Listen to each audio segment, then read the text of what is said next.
Okay, good morning, everyone. Oh, here we are already, last day. Uh, Time is so interesting on these retreats. Um, so I'd love to, after a little talk here, I'd love to do a final check-in. Really looking forward to just hearing your insights, your takeaways. Uh, the wisdom that tends to come alive at these retreats. So,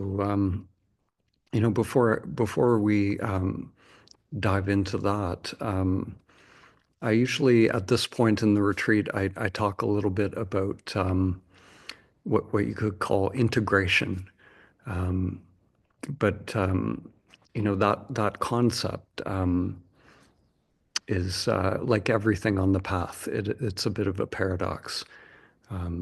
So people will often ask, about returning to life, returning to the matrix.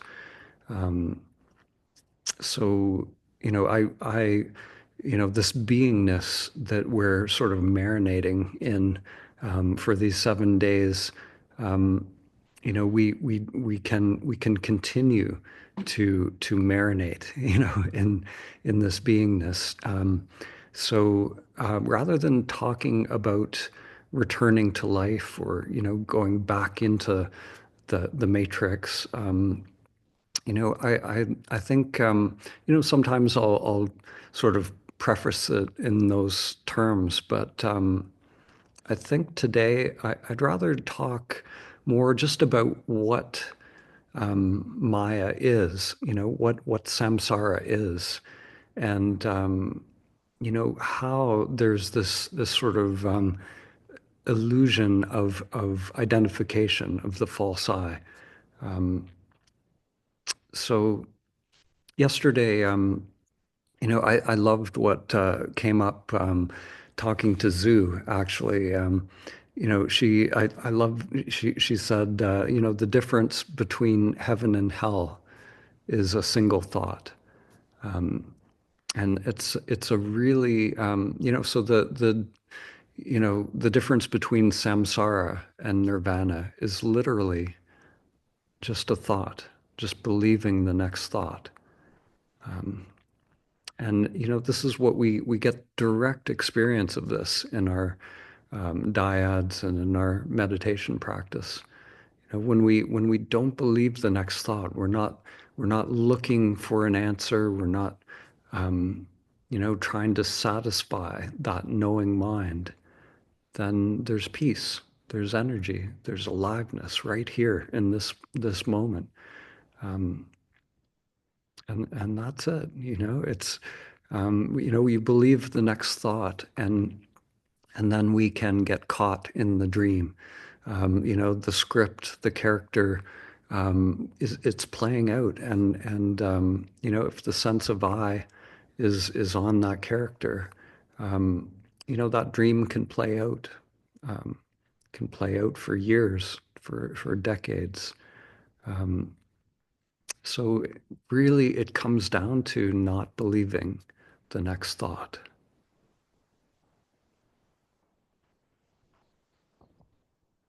There's a story. This is a little story that comes from the Pali Canon in Buddhism, um, and it illustrates samsara perfectly. This setup that we're in this human um, experience. So the way the story goes is there's a um, there was a group of monks living with the Buddha, and they're living outside of this little town. And one day, the monk approached the Buddha, and he asked, because he'd been just living with these monks. He didn't really have a lot of life experience. He's like a young monk. So he said, what is samsara? Can you explain? What is this cycle of suffering that you're talking about. Um, so the Buddha knew, like he couldn't, just tell him the answer. Sometimes, uh, well, always direct experience is more powerful. Um, so the Buddha said, why don't you go down to that little village there? You've never been in that village. Go down to the village and fetch some water from the well that's in the center of the village. Um, so the monk was, didn't really know why he was given that instruction, but he obeyed. So he walks down into the village, and he gets to the well, and there's a beautiful woman drawing water from the well, and so he asks, can I have some water? And they start talking, and one thing leads to another. He falls in love with the woman, forgets all about the Buddha and the water. They get married, they have children. Years go by.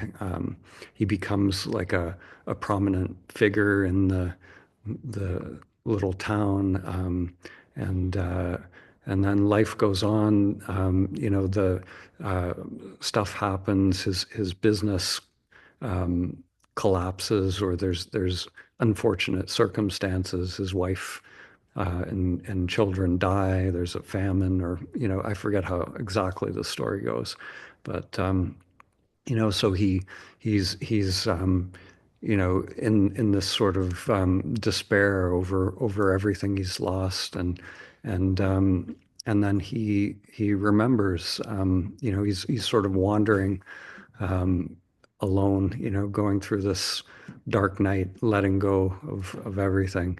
And then he remembers the Buddha and the water. And so he makes his way back to the little place where the Buddha was. And the Buddha looks at him, and he says, "Ah, now you understand what samsara is."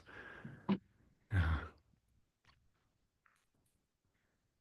Yeah, so a single thought, and it's not that there's anything, wrong with experiencing life. Like, this is the journey, It's not, um, but if our fulfillment and our happiness is contingent upon those life experiences, the life is about an infinite variety of experiences. So it's not about, rejecting, having a family or all these, beautiful facets of life. It's just, anything.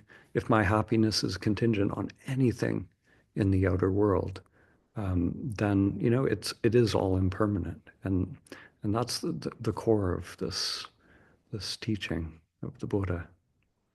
So so that single thought, whatever it is, certain thoughts can take you on a ride, take you into the dream.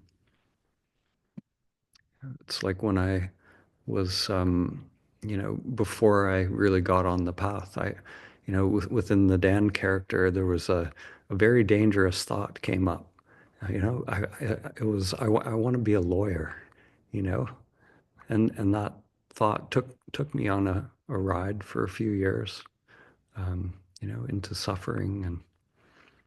And yeah, luckily it didn't last too long. And not that there's anything wrong with being a lawyer. It just wasn't. I was looking for something in it that, you know, f- from operating from the character. So, I have friends who went that path, and they're they're doing beautiful things in that world, and it is more in alignment with their energies. It's actually perfect for their path. So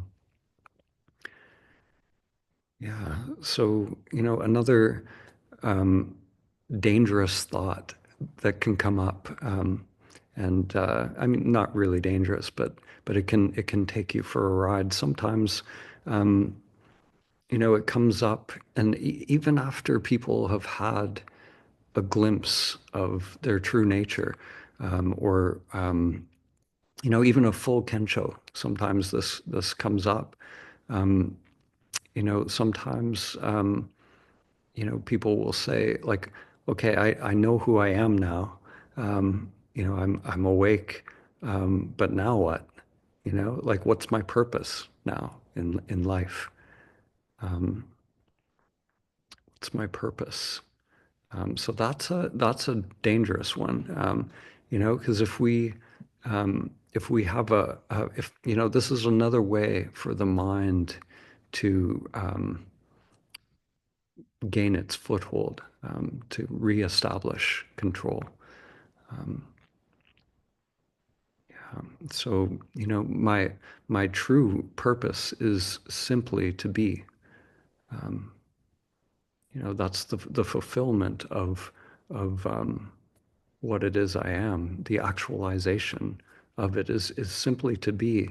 And then there are these infinite number of possibilities in life that can flow from there. The energies will naturally explore from this place of being. And those energies are always changing. As soon as I say, this is my purpose, like my purpose is to do this, to achieve this goal, or to live out this particular journey, then, we've again imposed a script onto life, a belief. It's a powerful belief. If I have a purpose, it's it can be a great burden to have a purpose. So yeah, so you already are. Um, that's the ultimate purpose, is to just be that which you are.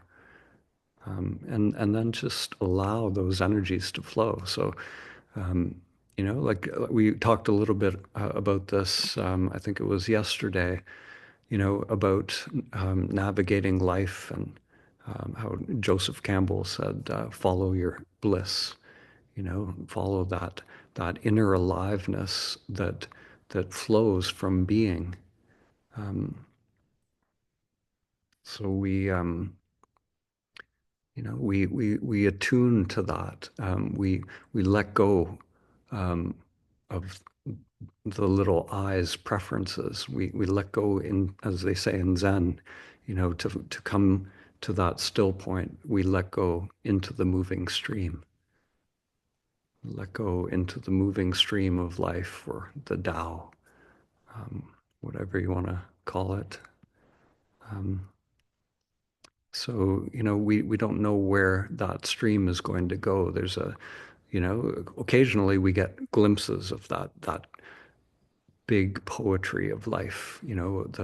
We'll have a sense of the big picture, but quite often we're on that journey, and we can attune to it. You know, it's like the whole on.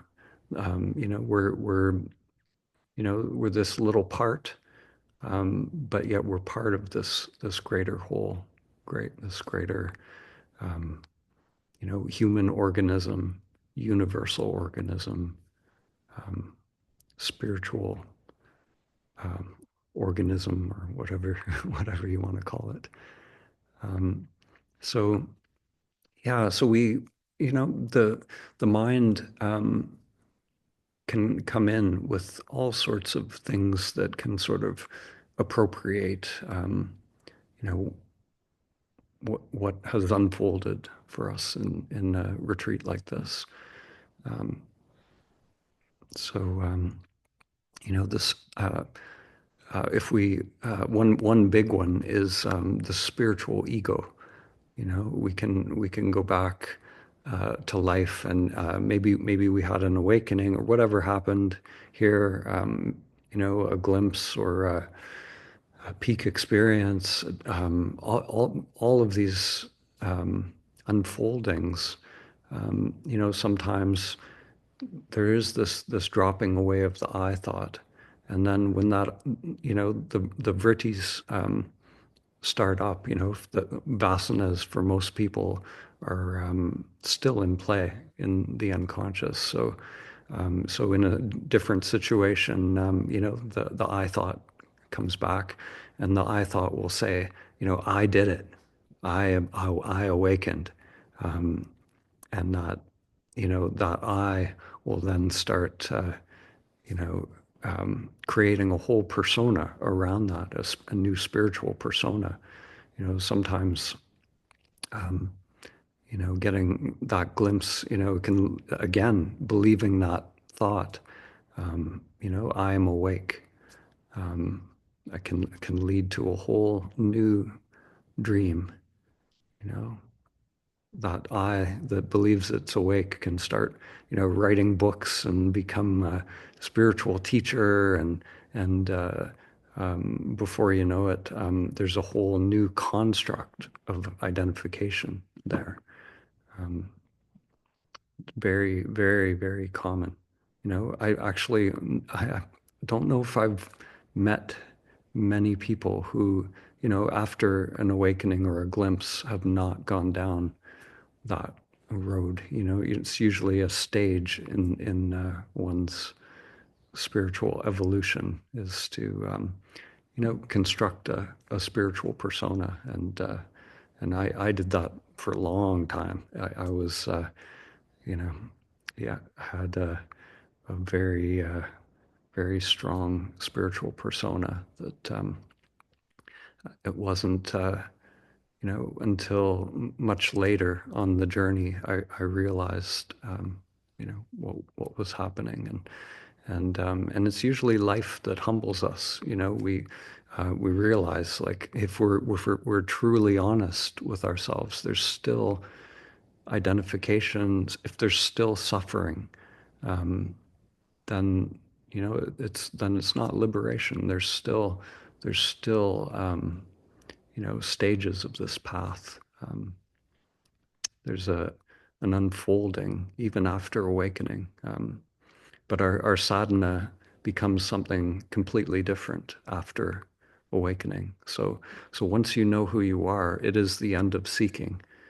As I mentioned, you can't um, you can't go back. Like, if you truly know that beingness is it, and that this beingness is ever present, then you can't believe, the the seeking mind. There is something that gives way when we awaken. It is the end of seeking, um, but it's not the end of sadhana. Sadhana becomes something completely different.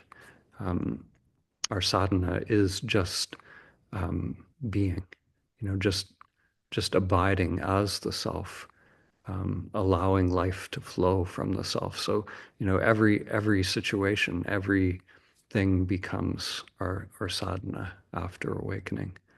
Every facet of life,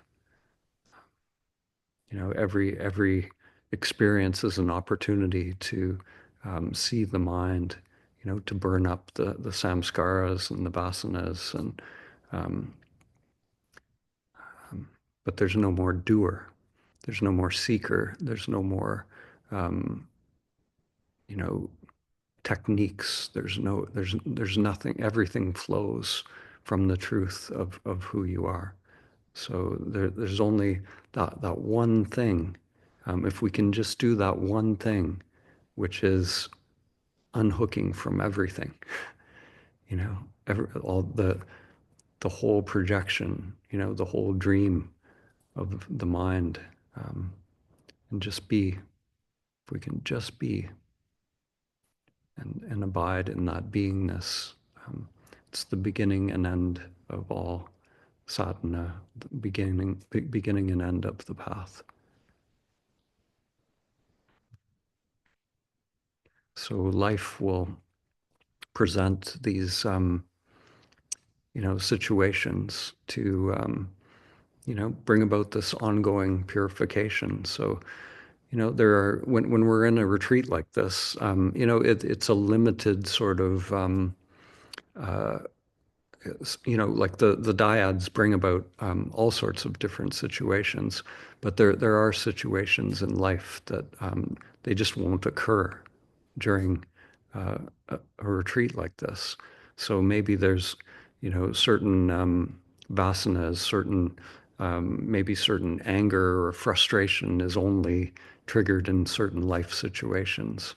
So when these certain outward conditions are met, then that will come to the surface. So when we go back into life, we can expect this to happen.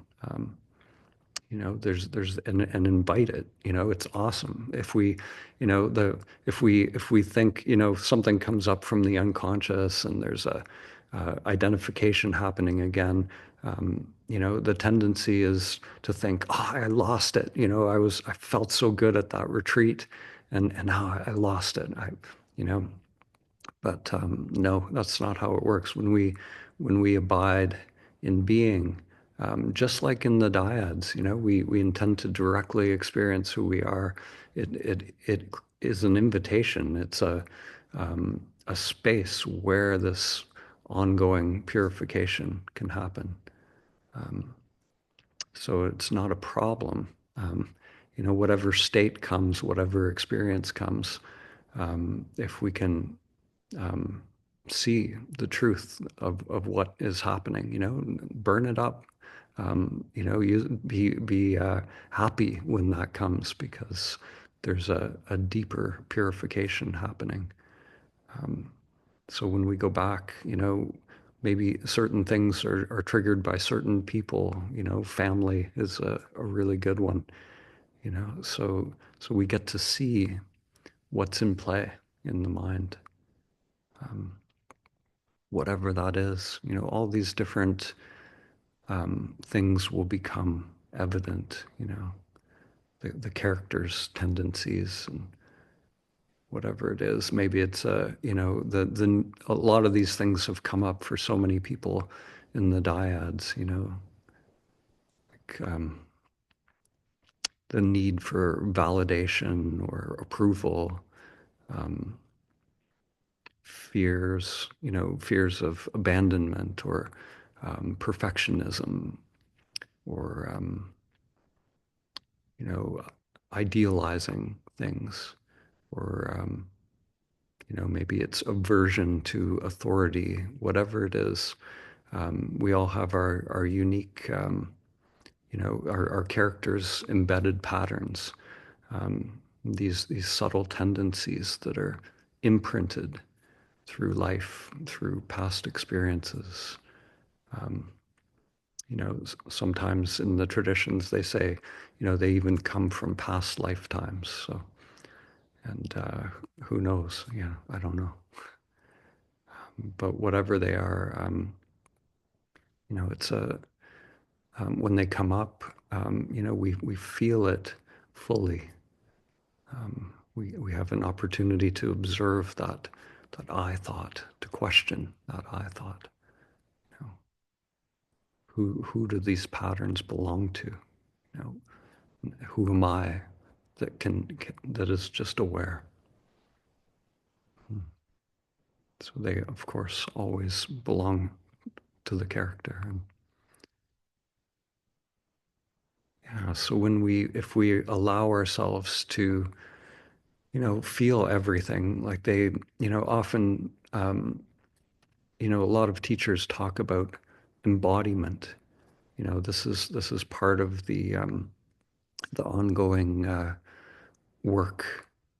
Is the embodiment or the deepening of the making of this human bridge, to be to not only know who we are but become a living embodiment of that, to demonstrate, to experience, to express, to co-create,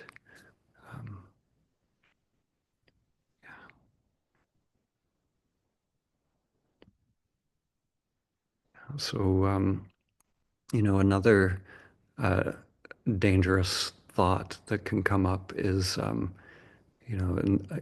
I've sort of alluded to this already, but I'll just say it in a different way because this is another big one.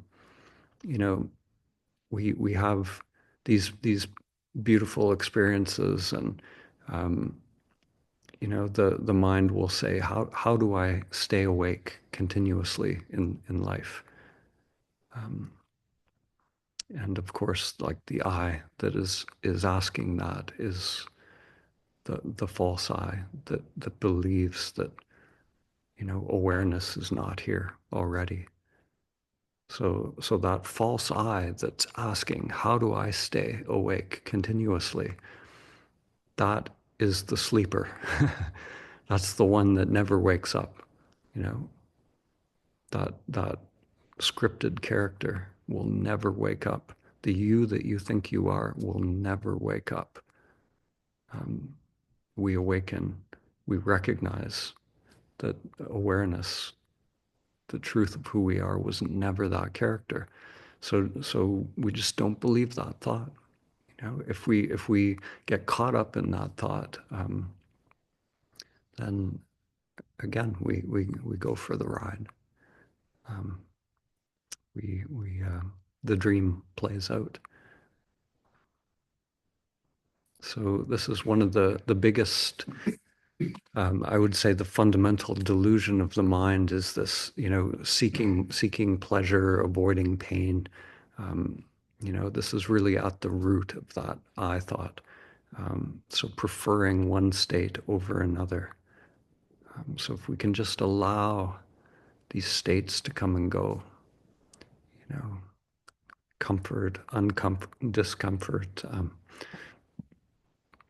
yeah, blissful states, identified states. Who is the one that is the knower of this entire continuum? And as we like, if we look in Zen, at those ox herding pictures, there, the paradox to all of this, if we can just let everything be as it is, at the same time, there is this development process happening. There is a developmental part that the self structure gets wired for samadhi over time. So there is, um, there is the possibility of a continuous samadhi state, but that's the highest of all realizations on this path. This is like the continuous samadhi, like sahaja samadhi or turiyatita. Um, this is we're talking about you know, the tiniest fraction of beings that have ever reached that peak. And they almost all invariably have like religions named after them, So these are the big guys, the Buddha, Jesus, Um, they're you know, so we um, are somewhere on that continuum. Most of us are, uh, we don't know what the flowering of any particular life is. And that's the beauty of this multifaceted human experience. There's a, um, some of you probably know Terence McKenna. He's really known for exploring consciousness with mushrooms and stuff. But he had a beautiful sort of talk that he did, and he said, the universe is a novelty conserving engine. Um, it's a novelty conserving engine. So it's like this creative engine that's always creating new possibilities. Um, and each human life is a unique new possibility. Um, so it's not about, emulating what the Buddha did or Jesus or, Ramana Maharshi. The paradox in his life, it's like he had this awakening when he was very young. The self was fully realized, but yet, at that very young age, he went off and he sat for years in total silence, in deep meditation, in the deepest samadhi, the deepest turiya, Nirvikalpa samadhi. To the point where bugs were eating his body. So, even, sometimes, people will think, you know, like a life like that is, the highest potential. And, it is, but every life is the highest potential. Um, so staying in that deep meditation for 10 years, there was this um, deep purification, a deep rewiring, and gradually, he he created he became this interface with the world. But at the beginning, he just sat. There was just pure being shining through, um, sitting in silence. That being, that luminous beingness was just his teaching at the beginning, and then words came. Um, so life wanted to, express and live through him in a very particular way. Um, but not all of us, the path that life energy is leading us into all different experiences and possibilities. So, um, the full bloom for one person might be, um, having a family and, realizing who they are through that life experience, or creating art or whatever it is, or um, being a librarian, or there's any possibilities. Um, there's a famous Zen poet who lived back when there was a very tyrannical regime, and his life was just picking rice in the rice fields. But he was like fully awake, writing this incredible Zen poetry at nights, and the outward conditions were totally insane, but it didn't matter. He was alive. He was awake.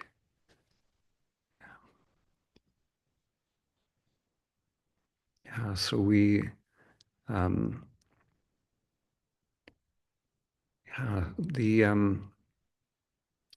yeah, really, for me, it comes down to a don't know mind. You know, really just allowing ourselves to truly um, let go of that knowing mind. Whenever there's knowing, if I think I know how something should be, then there's resistance to what is. Um, so all knowing in the mind is suffering. It's a crazy thing to realize that, because our world is so the opposite of that.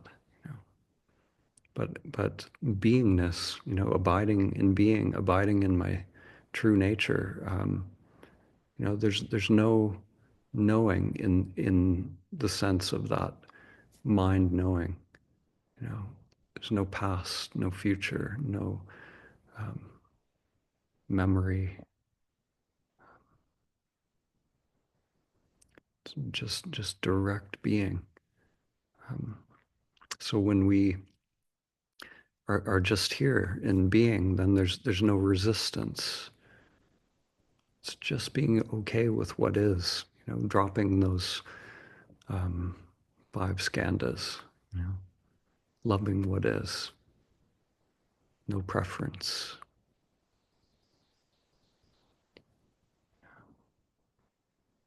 And that means no preference of one state over another.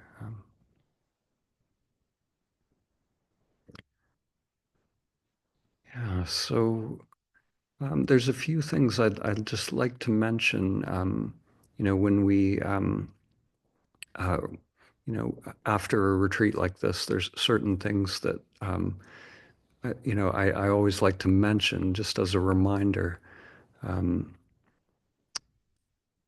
yeah, so one thing I usually mention at the end of the retreat is the general law, in the esoteric traditions is that, um, we're all connected, in this human journey, and humanity has this sort of inertia, this sort of center of gravity, you could say like the collective consciousness as it's playing out on the planet right now.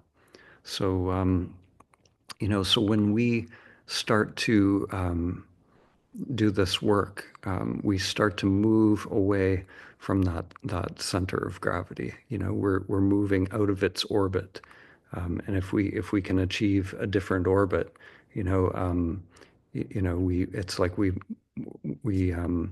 we're not getting pulled by that inertia anymore. So the general law is that uh, it people who are in that center of gravity will try to pull us back.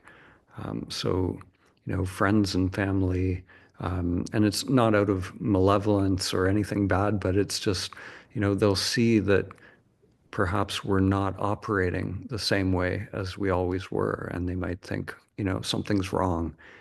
Something's wrong with Dan. He's not playing into the drama um, as usual, and or he's not. Um, yeah, there might be maybe an aloofness, or they might think that you don't love them anymore. But it's just that a lot of times what passes for love is actually just these codependent attachments that we have with others. So there's this tendency to try and get us to uh, you know behave the way that we always have. Um, and there's a metaphor or an analogy with I think it's with is it crayfish or yeah, I think it's crayfish. If you put them all in a bucket, and you have a whole mass of them in there, and one you never have to worry about them getting out of the bucket because if one tries to escape, the others will just pull them back down. Um, so it's kind of like that. Yeah. So there's, a vigilance. Ramana talked about this ongoing vigilance. Um, yeah, to just see what's happening, just be aware of the mind, and and another thing. I talked a little bit about the spiritual ego, um, but yeah, sometimes we'll go back out into life, and um, one of the biggest traps is when the conditioned self says, I'm more awake than everyone else. You know, it's like I'm more enlightened. I know the truth now. So we go back into the world, and that spiritual ego will say that, I'm awake and everyone else is asleep. Um, but the crazy paradox is when we're actually in direct experience, it's the opposite. Um, when I'm truly awake, when I'm just here without the filters of those five skandhas, there's a direct seeing of the truth. A direct, um, I see God I see the I am, everywhere. It's reflected back. It's this luminous, ineffable. I can't say in words what it is, but there's this sense that it's all awake. The world is all awake. Um, so there's no little me that awakens. There's no Dan character that awakens ever. You know, it's when beingness is present, then it feels that everything is awake. The world is awake. Um, so this is the paradox. So if there's ever any little I, saying I'm awake and everyone else is asleep, um, they're all caught in their patterns. It's uh, of course, the conditioned self is, these patterns are playing out. Um, but we can see past it. We can see the one, or within it, inherent within it. It is all the self. Um, it is all the self coming to know itself in all of these different ways. Yeah. And we talked about the challenges of the dream, the wars and the torture, violence, animal cruelty, all these things. Um, this is all a consequence of the egoic mind. So the outer world literally becomes a reflection of whatever consciousness we're all sharing. So it's not about fixing the reflection in the mirror. When I see what's happening out there in the world, if I try to change the world, it's the outer world. It's like trying to change the reflection in the mirror. Um,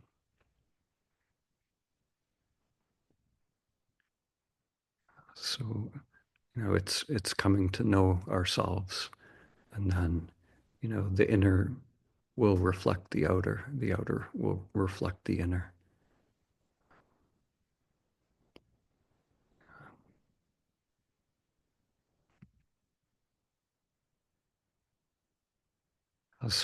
Yeah, when we go back into life, I encourage you to just continue to just be. If your sadhana now after this retreat is no longer involving techniques, if it's just being, just abiding as the self, then it's important to just marinate in that beingness. Allow the remaining vasanas and samskaras to burn up. Um, and if the techniques for some people, it's so fascinating because the embodiment part of the path, some people will do years and years of techniques, years of Vipassana meditation or somatic descent practices, and making the self structure more permeable, um, you know, working, creating this tree of life within, and that can prepare for awakening. Some will awaken more early, and then go to the embodiment part of the practice, which will just happen naturally after awakening. It's just, being with what is. So it doesn't matter which way we go, or um, and there's this ongoing ongoing unfolding as this, the inner lotus, the tree of life, has grown.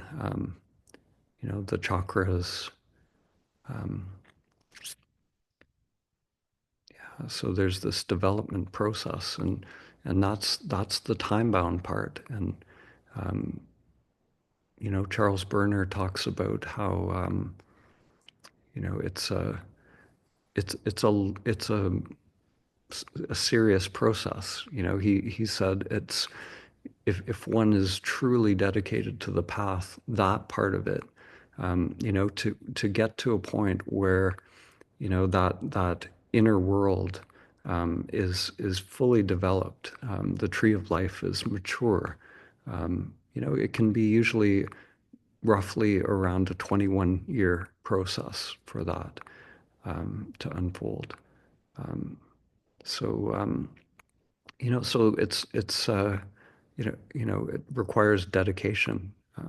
And this is what, when Ramana was in the cave, he did it in a shorter period of time. He did, 10 years, whatever time after that, there was a period of, where he was integrating language and all of that. So um, yeah, so we, and it will naturally be drawn to the things that will be right at a certain point in our path, So for me, there was a period of time where, I was into techniques, and then, I got one of those flotation tanks. I was drawn to darkness, just meditating and floating in the dark, and or whatever it is. And your energies, that inner intelligence will guide you to exactly what you need on the path, you know. And there's an infinite variety of ways, for that tree of life to grow. Each little branch is part of our life exploration. So we explore all these different facets of life, and yeah, um, there's no map for that.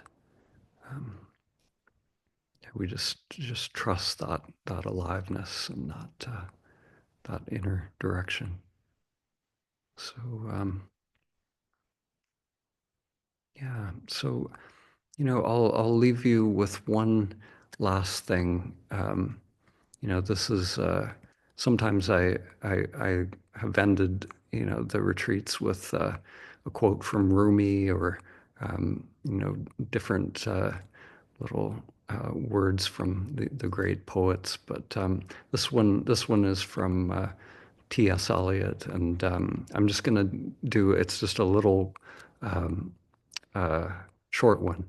Um, but for those who aren't familiar, T.S. Eliot's poetry, he was very awake. He had a very um, profound awakening, and it comes through in his poetry. So he says, "We shall not cease from exploration, and at the end of all of our exploring, we will be to arrive where we started and know the place for the first time." Yeah, so at the end of all of our exploring will be to arrive where we started and to know the place for the first time. So beginner's mind, you know, yeah, yeah, it's to make everything new again, you know. It's like yeah, that in Christianity, Jesus, when he was um, I think he was on the cross or he was carrying the cross at one point, and he turns to his mother and he says, "Look, mother, I make everything new again." And of course, the cross represents, um, the it's the no escape for the ego. It's the no escape. It's um, you know, the dropping of the I thought. The I thought is like this, you know. So um, so yeah, I'll just leave you with that, and yeah, and I want to, just before we'll take a little break in a moment and then come back. I'd love to hear from everyone, but I really want to thank everyone involved with the retreat, especially the facilitators who are all here. You guys are amazing. Um, all the facilitators are they're just here because the I am is awake in them. They're here. They're not getting paid to do this. They're doing this because um, you know I don't know why. It's amazing that what's happening. So it's awesome, and so thank you everyone for the facilitation, for the tech hosts, Tiama, Alex. You guys it really went flawlessly this time. It really, it always does actually, but this time was so smooth. It's really beautiful. Um, and of course, Lila, who has, she's been in the background answering countless emails, signing people up behind the scenes. So yeah, thank you, everyone, the whole Awaken the World team, for um, everything, for making all of this possible. It's really amazing.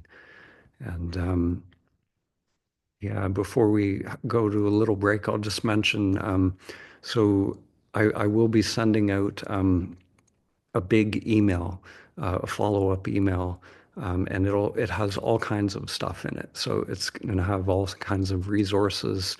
Um, I'll connect you with Chad. I'll try and get that playlist of the for the breath work as well. See if he'll give that to me, and that was really awesome.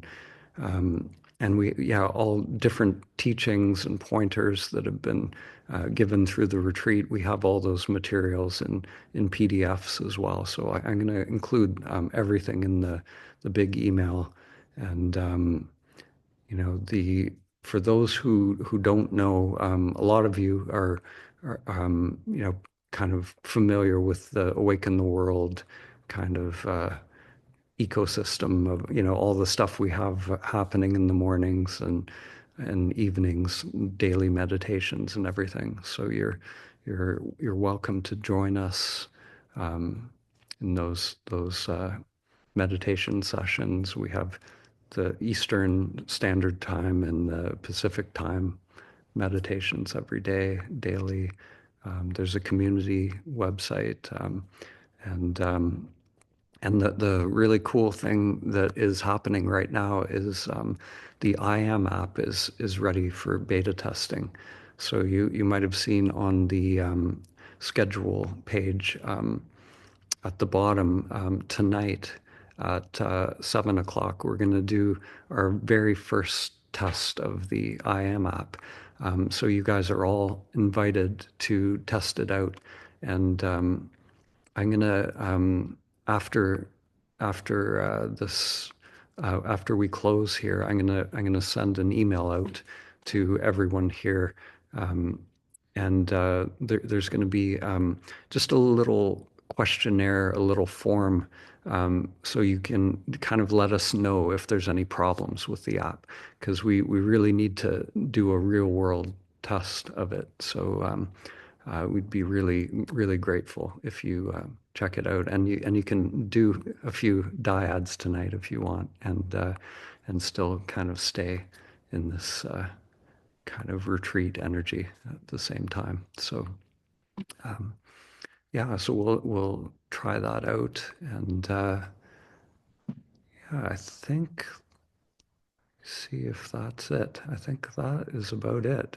So yeah, so we'll take a little break, 5 minute break, and then come back for a final check-in. Thank you.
Hey, hi everyone. So yeah, I'd love to hear from everyone and um yeah, just when we're at this point in the retreat, quite often the wisdom is flowing, as it's like as one organism as we've all moved through this experience together. So yeah, I'd just love to hear what's happening and it's amazing. Every one of these I am retreats Theo has always been the first to, um, with his hand up at the end of the retreat. It's an incredible phenomenon. So we almost thought you were not going to make it to this retreat, but you snuck in at the end. So that's awesome, Theo. You snuck me in.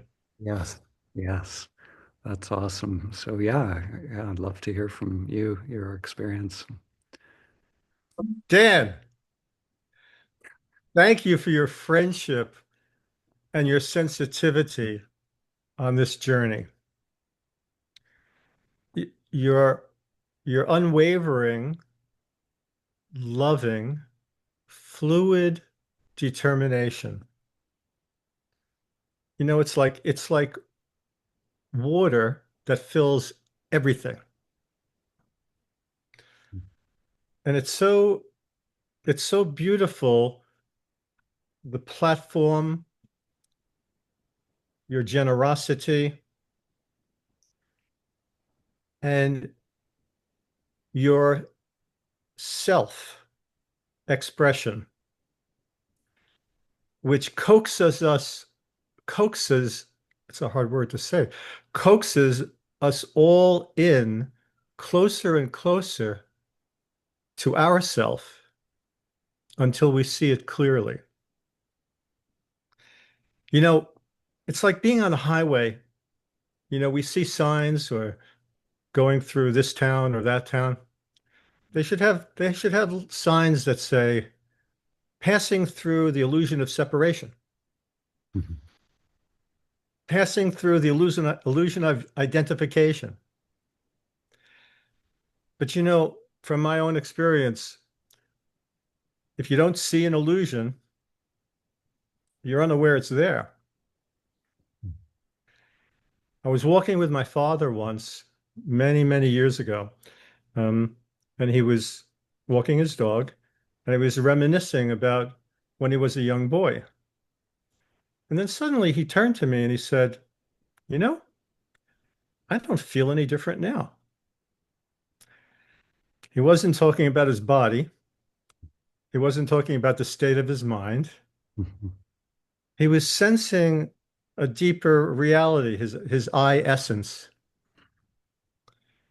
He didn't know it at the time, and I was studying Zen, and we had I think one conversation about Zen, and he like, well, how much do they charge you? He didn't quite understand it, but Mhm. it was a beautiful. I never forgot that moment, Mhm. Mhm. and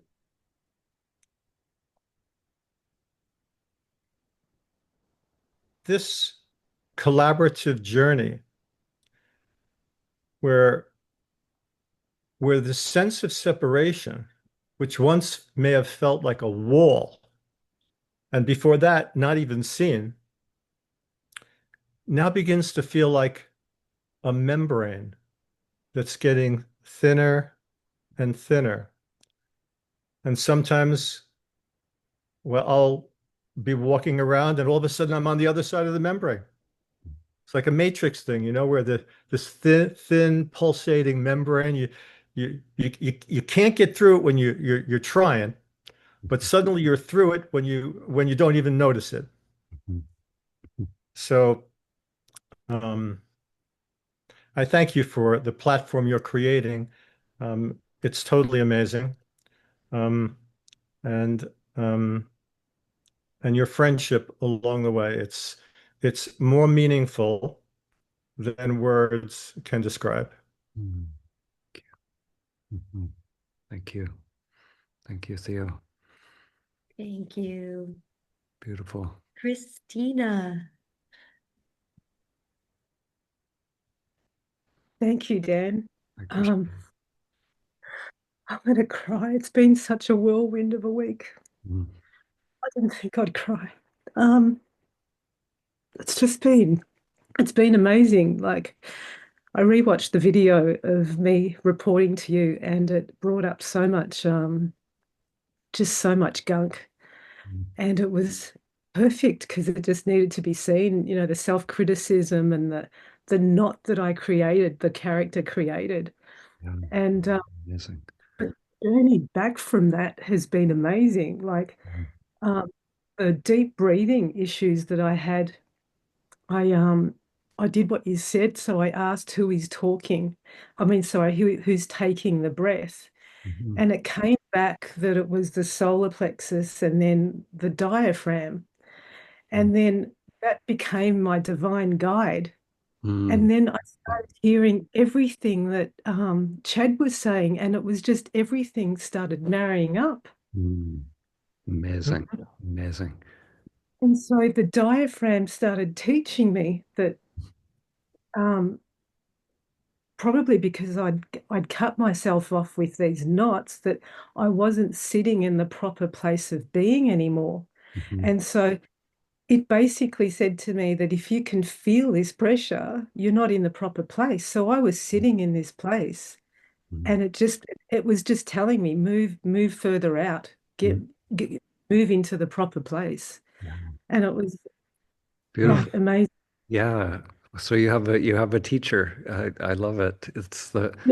the diaphragm is like I love what Chad says, the muscle of divine will. Yeah, it's beautiful. Yeah. Yeah, amazing. And then during the breath work with Chad, I didn't get to say anything because I was passed out for a while. Mhm. But I'd start doing the breath work and then I'd black out.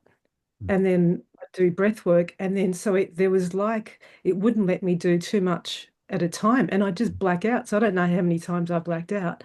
Mhm. And then I was hearing everyone talk about their sensations of love, and then this big pang of unworthiness hits me again. How come I'm not feeling that? And then I just pinched myself off from love.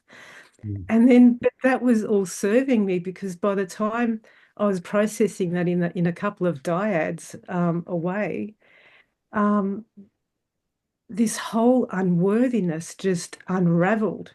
Mhm. And the whole breathing just opened up. Mhm. And Yes. the sighing just started to dissipate. Ah, awesome. Wow. And there was Wow. such an opening in all the cells of the body. Mhm. Wow. Beautiful.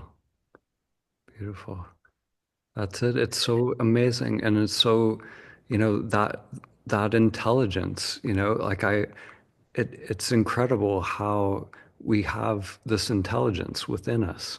And it's so mysterious how when we somehow unhook from that, the conditioned mind and just allow and everything flows from that, it's yeah, yeah. And there's a thought that, oh, did Chad do something to bring energy into the room so that this could happen? But it's the energy within that I'm not recognizing and putting value on. Yeah. It's the space that I'm giving myself to be able to listen and acknowledge and move with that energy Mhm. that I'm finding it's just such a beautiful gift. Yeah. And Oh.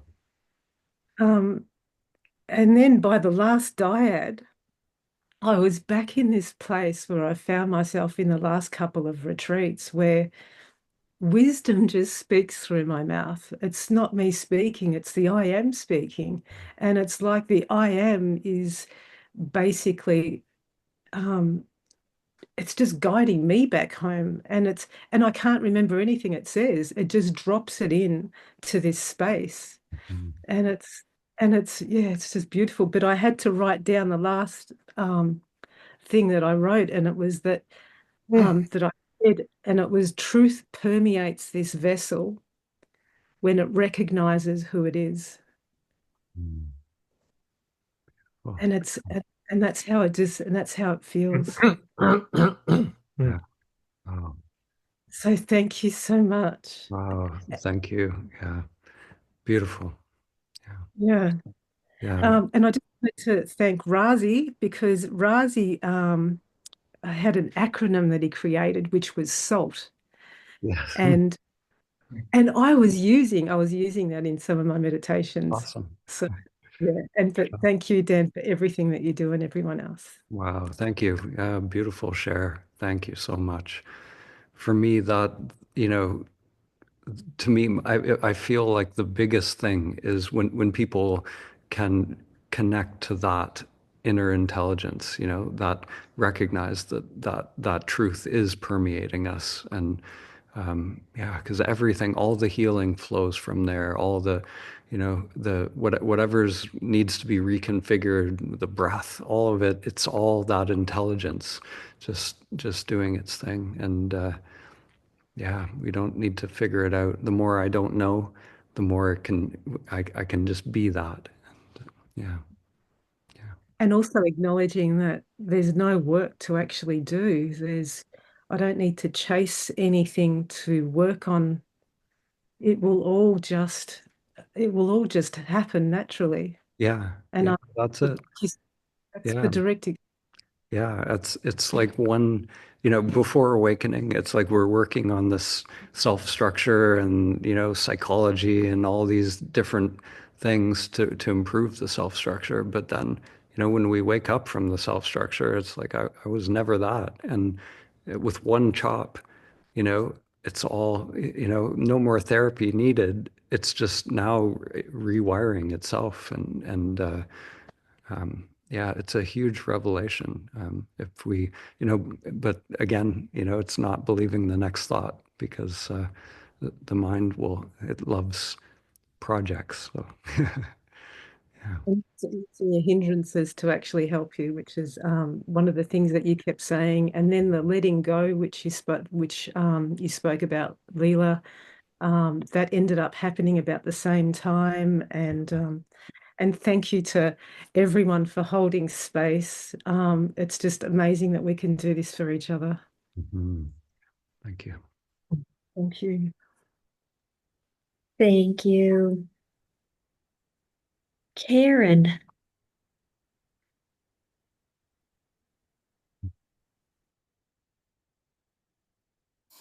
There we go. Hi, Karen. Hi, and hi everyone. Oh, there's so much, but I just couldn't imagine leaving this retreat without sharing. I'm just gonna hide my self view for a second. There we go. Without sharing a glimpse of non-duality that I experienced yesterday. It was after the meditation in the morning, and I was resting, and I was aware of all the increase in energy in my body throughout this retreat, and aware that it was just so different. It was just a gentle, soft, flowing energy, and then I just realized there was this feeling or awareness or something. It's hard to describe, but that this body is just the cozy container for beingness. It was like this body was just a container. It's like it's a bed with the most beautiful, luxurious blankets and comforts and pillows for this beingness. And then then it was so clear that I was not this body. It was just so clear. I was not this body, just as clear as I'm not this computer. And as I was just sitting in that awareness, then just words came out of me. I guess it was awareness speaking, saying, and there's no separation.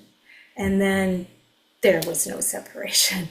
And that when you said there's no body, there was no body. There was a body, but not a body. It was like the body was just life and part of the matrix of life. It was the seeing was so different.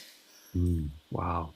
It was quite something. And then the mind trickles in. What's going on over here? I want to perceive this, and back in duality. And but then there was just this feeling of love for this beautiful mind, and that was just trying to know something, Yeah, not trying yeah. to hurt me, just trying to know something. Yeah. But and then all the dots started connecting with all of your teachings. Started of course you have to drop the mind, because the mind is duality. It is the duality. It can't. Everything you've said, just rather than have a concept of it, it was just a real knowing, Yeah. a knowing of the truth of it. Beautiful. Yeah, Wow. yeah. Wow. I love the way you said that, because that's it. Like we wake up from this dualistic mind, but somehow the self, it transcends, but it's not separate as well from everything, Yeah, right? yeah. So it includes everything, even the stuff that we woke up from. I am that too. That's Yeah. the crazy thing. So yeah, so it's like I'm not that, but I am that. Yeah. There's these. I- Yeah, it's so interesting. So It's there's. like it Yeah, was like the separation of the body, to know that I'm not the body, but then yeah, then the oneness of it all. And then I wanted to share it in the morning share, and of course then a critical part of my mind came in trying to make me special, and so I wasn't going to share from that place. And then I worked through that critical mind in the dyads, and then this morning I was just like, I just feel so ordinary. It just feels so peaceful and ordinary. Yeah. So yeah, just thank you so much. I've been on this path for decades, and so many retreats and so many glimpses and so many this. Oh, and so I wanted to also, I really get the process of of who, tell me who you are versus tell me what you are. I really understand that now, good. because I have had so many what I am's glimpses, Yeah, and then I personalize it, or I leave it at the retreat. That's where it belongs. yeah. And so I really get it. So Beautiful. thank you so much. Wow. Yeah, thank you for that share. Yeah, you really in that describing the non-duality, you really encapsulated the who and the what.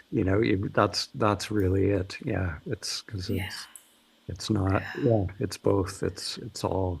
Yeah, yeah, beautiful. yeah. So thank you, and thank you everyone who participated. Yeah, the sharing has just been amazing, and this just yeah. So, Yeah. Mhm. a million thank yous. Thank you.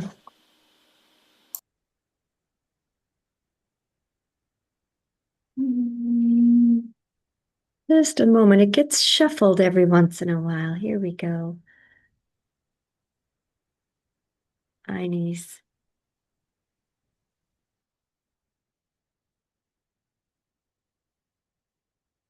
Hello. There we go. Hi, Dan. Hello. Nice to see you all, and you and the team and all the participants. Really thank you again for this wonderful retreat. Unfortunately, my life circumstances didn't allow me to participate more than 3 days, but nevertheless, it was amazing. So Mhm. I just tuned in now to say thank you and to give short feedback. Sure. Um, I really noticed some deep changes in my life since this retreat. This was my third one, Mhm. and although my fuel for sadhana and my at the core of my heart is bhakti practice, um, it's really amazing to observe how well these two practices can go hand in hand: self-inquiry and bhakti. Mhm. Really. The bhakti is, the way I experience it, is more mystical. Yeah. And what I got here at your retreats, I really got some clear tools for understanding my mind, my ego. And the only difference actually is that if we watch these bliss or blissful experiences, that in Bhakti, I experience them through form, and in self-inquiry through formless. Mhm. Mhm. Yeah, this is my share. And also in this retreat, in one of the diets, it happened that my diet partner made a mistake, and I got the imperative, tell me what you are, Ah, instead of tell me who you are. yep. And I noticed that the diet partner didn't even notice Ah, that I got this imperative. just came through. Yeah. Yeah, came through, and a different experience in the experience happened in different way, Mhm. because first and second retreat, it was somehow like that. When I was in the diets, I got the airplane somehow up in the air, but I never knew where I will land. Mhm. And this retreat, when I got the what you are imperative, it happened through surrender. Mhm. I recognized consciously the point where the mind will surrender. Mhm. And it was literally like, okay, you can let it go here. Mhm. And it was just this smooth, conscious transition. It was beautiful, Mhm. beautiful. But Wow. It's amazing. really interesting, big difference, because I always thought my mind is so stubborn, it will never give up. It's a Yeah.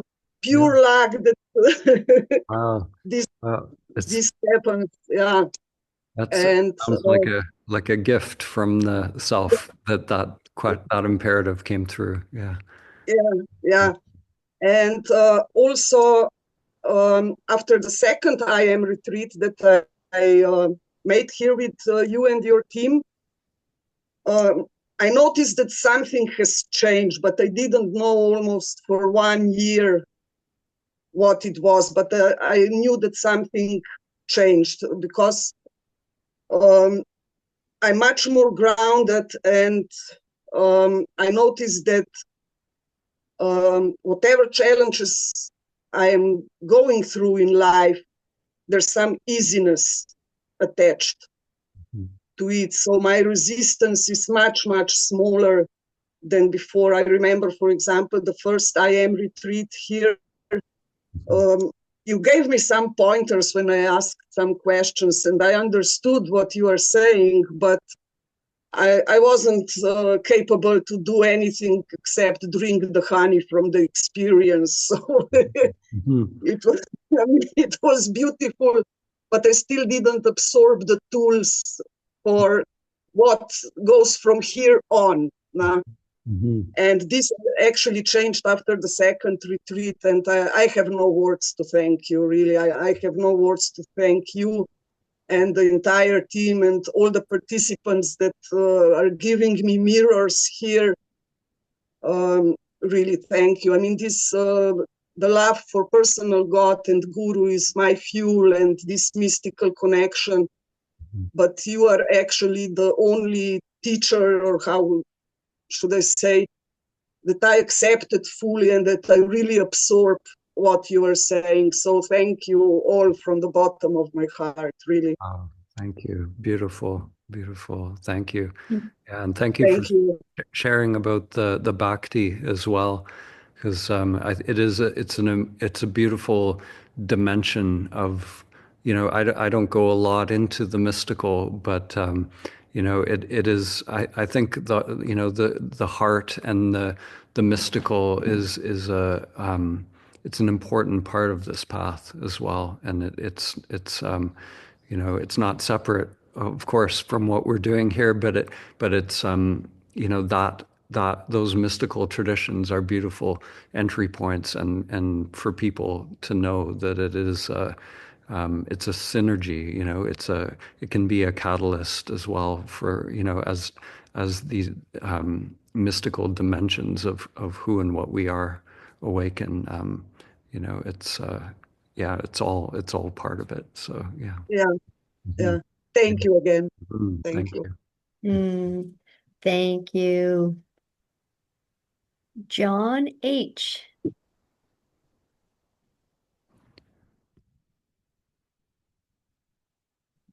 Okay. Hi, Oh, John. thanks for letting me skip the line. I have to leave a few minutes early. Unlike Christine, I'm like, sure, I'm gonna cry. Um, One thing I wanted to say to you, there's just an impression, probably my perception. There's like a seriousness about all of this, and a little bit of like you have an intense nature sometimes, and I get it, but like the secret of secrets, and I just wanted to share. I actually feel like it struck me yesterday, your stories. I really was seeing like a child shine through in you, and I thought that was really beautiful. That I feel like almost like you opened maybe to us again, could be my perception, but your appreciation of literature and the depth of your knowledge. I come from a Catholic background, so there was this appreciation of my perception was you sitting with the scriptures and kind of marinating them, and I really appreciated your stories. And yeah, um,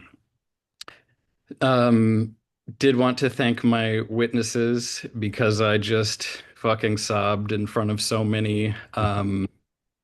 And I signed up for this retreat. I don't know when, and then I found myself just being like, what was I even doing? What am I looking for again? And just dealing with so much shame and feeling stuck and a deep longing. And just my witnesses were very non-reactive. I thought for sure, I think I said one of them, like, you're gonna get a show tonight.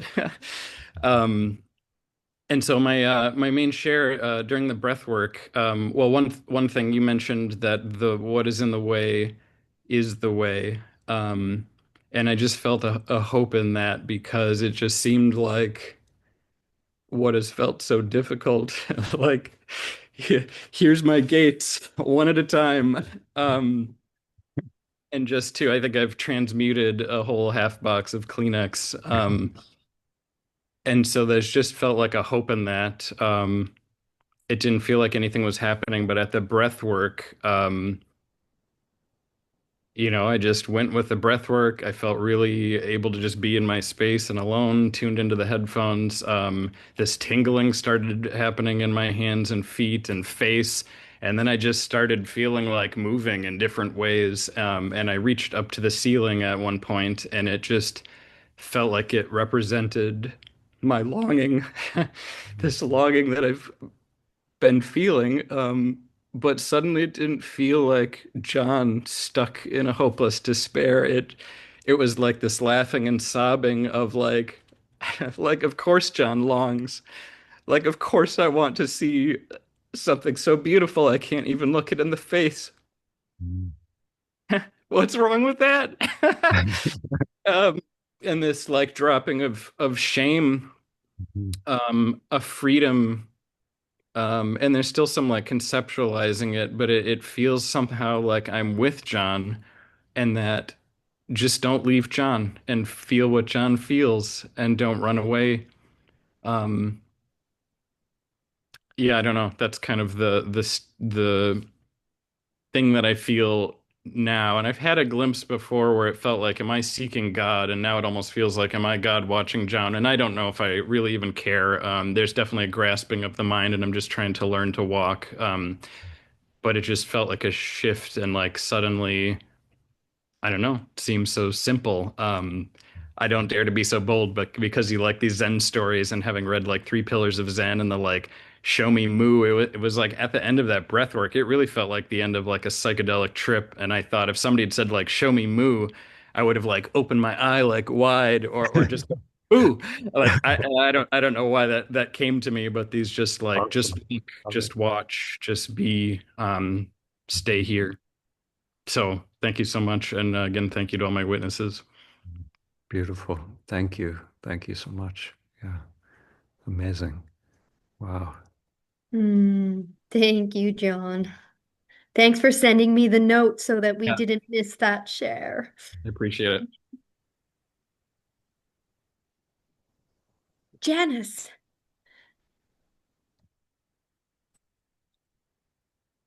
Janice. Hi. Oh man. This was interesting. I've done a retreat with you before, and last time I really didn't think anything happened, but leaving, the whole world changed. There was a lot of samskaras coming up, but it was very interesting because every time I got triggered, I could stop and see what the lesson was and go through it. And it's relieved a bunch of stuff to the point where there's been a family thing going on from December, and it was interesting being able to totally be present with that person. The whole thing shifted and the whole thing lightened up, and it's been amazing. And then since I released that, so I came to this retreat, and then I'm like, oh, I wonder what'll happen this time. The ego. And after a couple days, things started being released in the body. Huge. And then I let go. And I just let things happen. And in the breath work, it was amazing. It was the body was like totally on the ground. It was grounded. But then the presence was so surreal. I actually stopped breathing. And it was pretty wild. I had the light came right up, and then I felt a total mind-heart connection. And then when you followed with the meditation, my heart just blew open.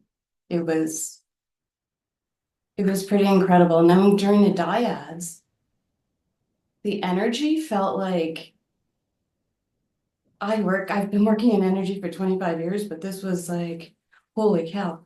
It felt like my heart was being pulled out to the other person. Like the connection wasn't like I've been connecting the whole week, but this felt like, oh, holy cow. And it hasn't stopped. Like when I went to bed, the presence was still there. I could see it.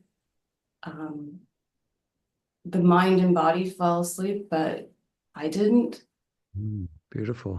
Wow. And when I woke up this morning, the heart energy is still there. It's still like so strong. It's going back and forth. Oh, and that's another thing that opened. It wasn't just the heart that opened, it was the back too. Like it opened right up. And it just, I almost feel like I'm having tachycardia, but I'm not if I feel my pulse. And yeah, it's been incredible because like I was told that one of my friends talks with spirit, and he was saying, Mother Mary's here with you and everything to work on your self-worth and everything. And I feel like that one has been completed with this. And I just want to thank you so much and your team and the facilitators. Thank you so much. Yeah, it's been wonderful. Thank you. Beautiful share. Wow. That's amazing. Thank you. Monique. Hi, Dan. Monique. I'm a little shy when it comes. It's always hard for me to. I like the doing the dyad because it allowed me to be seen without being afraid. Like it's the more I was doing it. But now I was being seen with one partner. Now I'm being seen with 84, being aware. So the last workshop that I had with you, I think it was the second one. I don't remember the second one or third one. You brought me to myself. You really did, because I could not believe that it was me. I keep saying, this is me, this is me. I am here, I am that. And that was like a total heart opening. And it's still like that since. And it's like, how can I say that?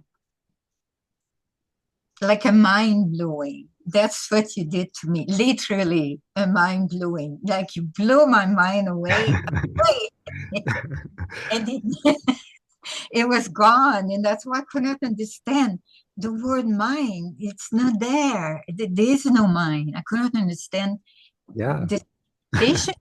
Like, why do we always use mind? And so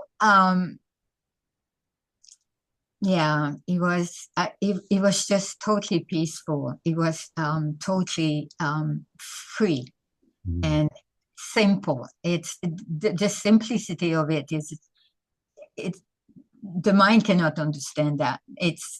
I'm good. There was no mind. Yeah. And so in this time, I resist this workshop so bad. The last workshop, I could not wait to be here. But this workshop, I don't know why, but there's something in me that was resisting it like big time, but I knew I was going to do it. So everything was okay. And I have a few questions about, but I'm going to ask you later after I finish talking. Like 2-3 days ago, Gil came back so strong, like a storm, like it hit me like with hail that we call those ice, like snow. It hit me so strong, and it's been so long that I didn't have anything. Like it was just nice. It was very nice. So I'm very happy that I was still here doing the dyad, and in the dyad, and my partner came in and she talked about guilt. Came in, it was guilt, the storm. And when that guilt came in, because I had that on my life, I hide myself on my life about guilt. And so that partner came in and she, oh yeah, when I had that storm came in, I went to work in the garden because I couldn't deal with it. It was too much, too strong, too fast. So I went to work in my garden and I just let it go and come back to the dyad. And guess what? I have a partner that is talking about guilt. And very strongly. So it wakes up everything in me that I needed to deal with. And that was not enough. She came back a second time right away after. So I thought it was, I could not get rid of it. I could not get rid of the chance to, like, was telling me, this time you're going to do it. And what I finally understood that in working through the guild,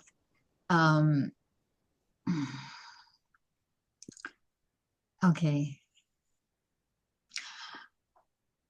it's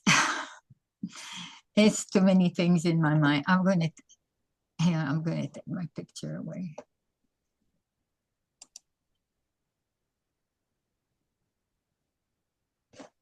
I don't know what to do with.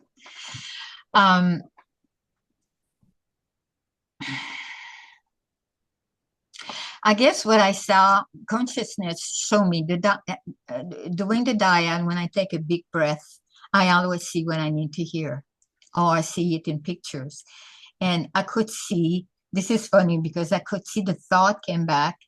I could see the thought like they were like a glacier and like an iceberg, and they were snowboarding. The thoughts were snowboarding on the iceberg, and they were having a good time. They were not going to leave.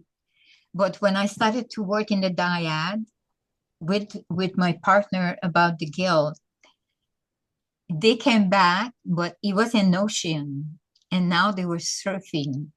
And there was a storm, like big waves, and they were surfing on the waves. And I understood in working with the guild, I heard like a few days before, the consciousness, what it says, I am guilt. And they were telling me, I am guilt. And I work on that, and I said, how can I say I am guilt? How can I say that? Because that's not what I am. I am the truth. I am not guilt. And that was the beginning of the week. It says I am guilt, and I could not understand why it says that. And then the last day, it says I am a diamond. And I look at it and I ask for help to understand. And like consciousness, that was like kind of a download, showed me that guilt is a word. It is a word that I put a label on it. And it's like the label that I put on it is what I've been told, that it's very bad and it's my fault and whatever. And the diamond is what everybody knows what the diamond is. So I realized that the guilt and the diamond are the same. They are the same thing. There's no label like equanimity. I saw it right there. Equanimity between two things, because I label everything. Like I learn with words that I was told, and I stay with that. The memory of the experience I had, and the guilt was so big. It was like so heavy and so big, and like it was all around, and it really stopped me to talk, like I could not. And when I saw the diamond, I just saw it very clear. I realized that it was the same. It's the same. Beautiful. Yeah, it's amazing how many people I see, like with the guilt, it's like, the things that are the hardest for people somehow always show up in these dyads. There's always some situation, some person shows up that will trigger them or whatever it is, but there's like a magic that happens in these dyads, and it's like we get exactly what we need, and never what the little self wants, but it's always the thing that's hiding out in the shadows. But yeah, that's it.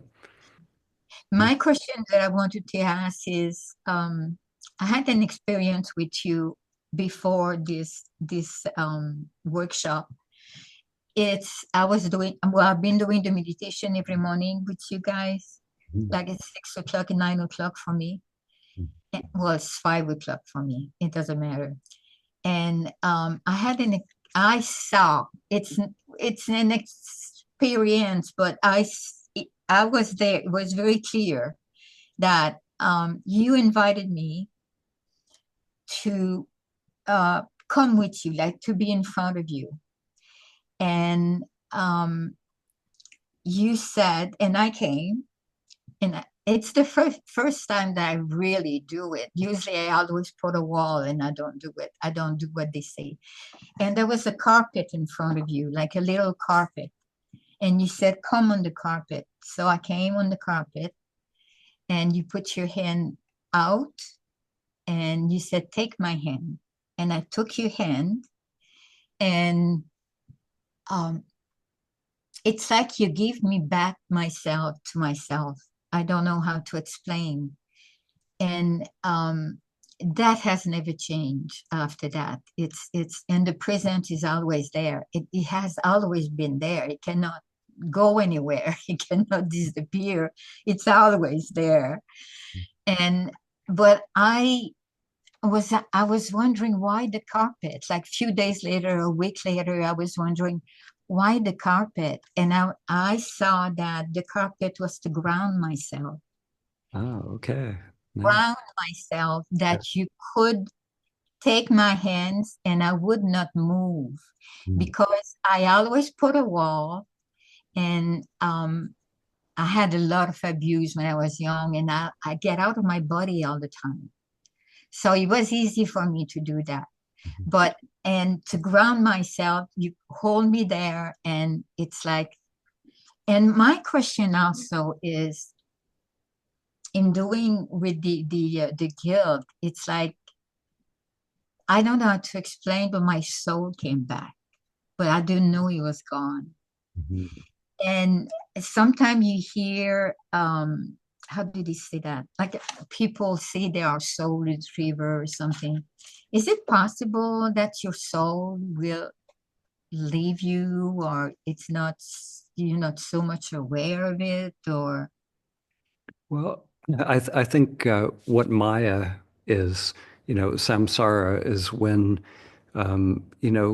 it's the sense of I becomes so identified with the character and the pattern that we think we are this limited being, but the soul is more.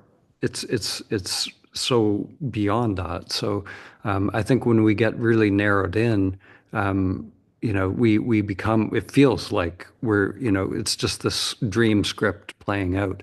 But my feeling is, there's different ways of talking about it. Like in some shamanic traditions, they have soul retrievals and things. I think to me, it's just we free that energy from the limited self, and then we reconnect. That's all. So you can never really be, without a soul.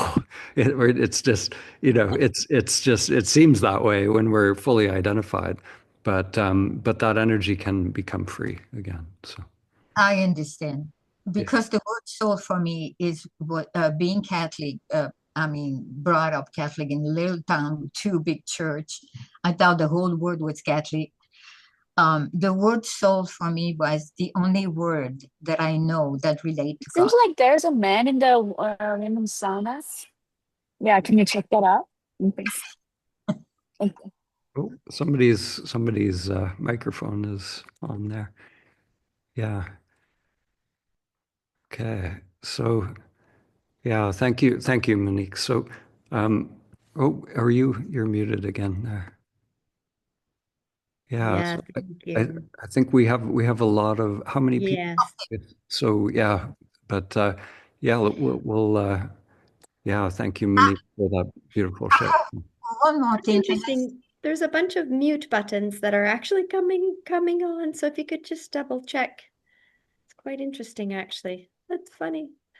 Yeah, I'm gonna do take off the allow participants. So Yeah, I think so. so we can just unmute people as we go then. Yeah, thank you. And Yeah. I guess just a noticing that a real gentle reminder, we have 10 minutes before our elective ending, and we still have eight participants, and I want to hear every single golden nugget that's there. So we're going to call on Maria next.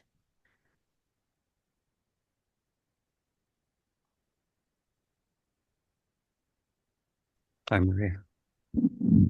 Hi, Dan. Hi, everybody. Yeah, Greg, I just want to express my gratitude for these beautiful retreats. It's my third one.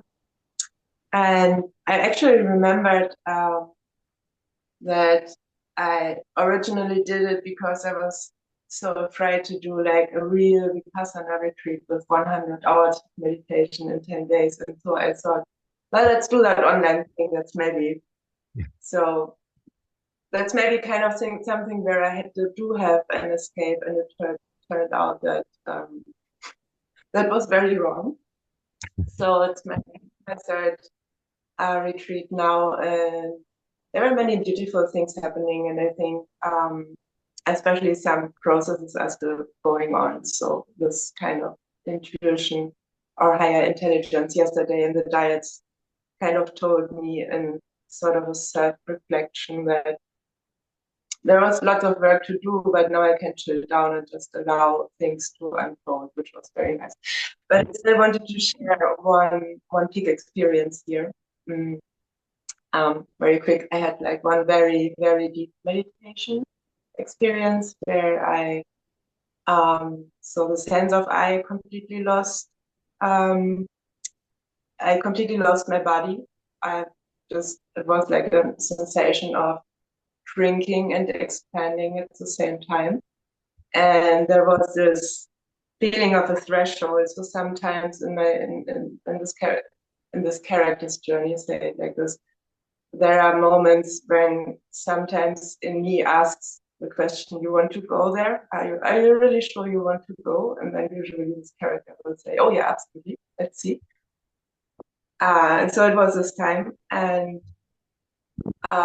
yeah, so I lost sense of my body or of the physical world, like completely.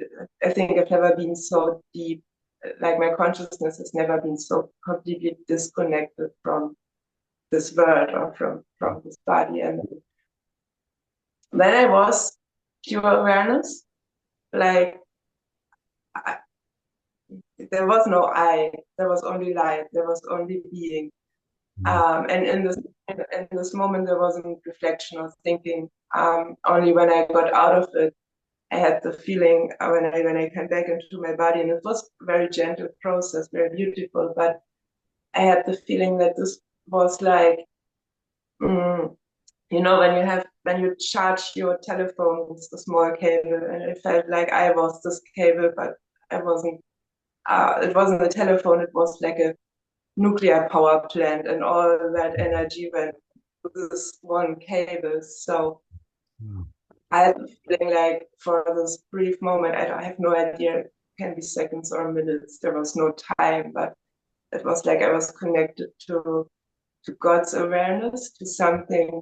Like normally this I am is like a part of the whole awareness, and it's like this part where I can operate and where my awareness can be in that body or out of that body, but it's still something to grab somehow, like an area of me.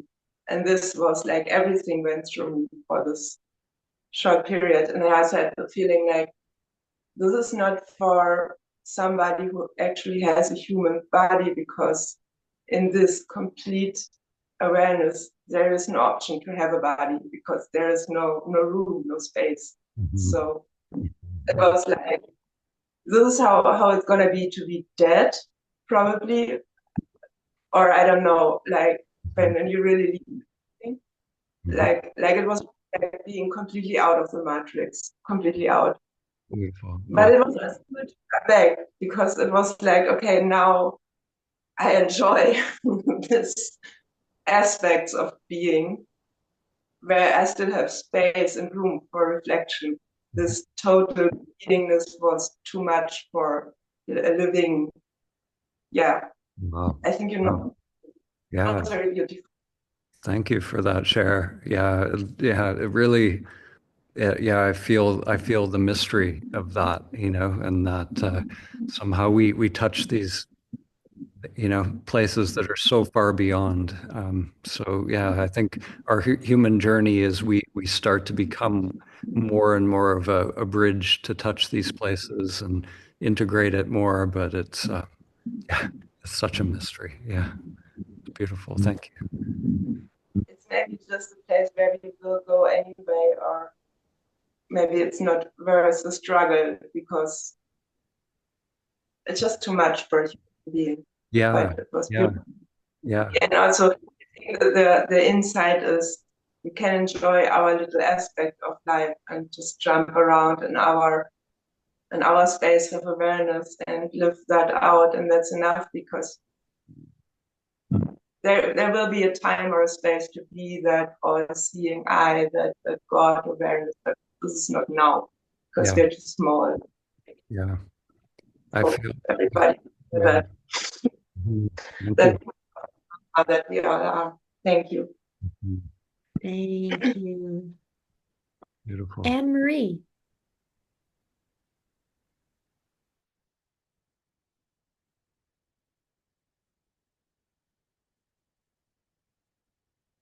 It looks like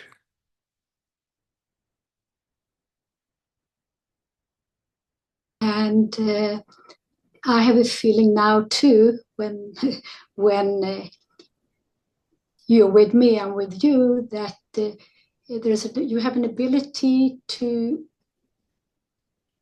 and I felt that also when others were speaking, to make the me now to really being seen by you, to really and heard. And I think this is one of the basic things that we really look for. And it's an amazing, amazing thing that that you have this. And it's just to be in this place and to be in front of you is just something special. I've been going through so much suffering the last 2 years. So I'm grateful for deciding to come, which wasn't so easy in the beginning. And I've been doing a lot of workshops before through the years. Somehow I feel that I took this space for myself, and I'm also grateful for myself. Okay, also for you and for everybody, your team, and for everybody here, but also to myself, that I allowed myself to really be here. When I was thinking of it yesterday, I was thinking of that that it was why did this happen? I wasn't able to be completely here because I have a 96-year-old mother, and she a caregiver, and I had to have my phone open. And suddenly Wednesday morning, something from life just kept, creeped in. And I went out in the morning to the living room, and my floor was full of water. There was a leakage. And I had to start to phone, insurance companies. And so I really I decided to stay with what was happening and to allow that to be part of the process right now. Good for you. I had to have my phone open because there were plumbers that were going to come. And towards the end of the breath work, and I was in it, the phone rang, and it was this plumber that phoned. And I was so much in. It was at the end when Chad was talking about life and death. Mm-hmm. The phone call came, and I couldn't move. I just couldn't move. So I crawled to the phone. I lifted the phone, and I had to put off the water. So I crawled to the bathroom, and he was going to come in about 20 minutes. So I went back, and I just continued. I just continued within, what was happening and where I was before. And I'm also grateful for that. And when they came, it was the end of the breath work, but I had to, close. And I just felt love for them. It was incredible. And I just felt love back. These big plumbers, guys coming in, and there was an amazing interaction between us, which was like that they were part of my life right now.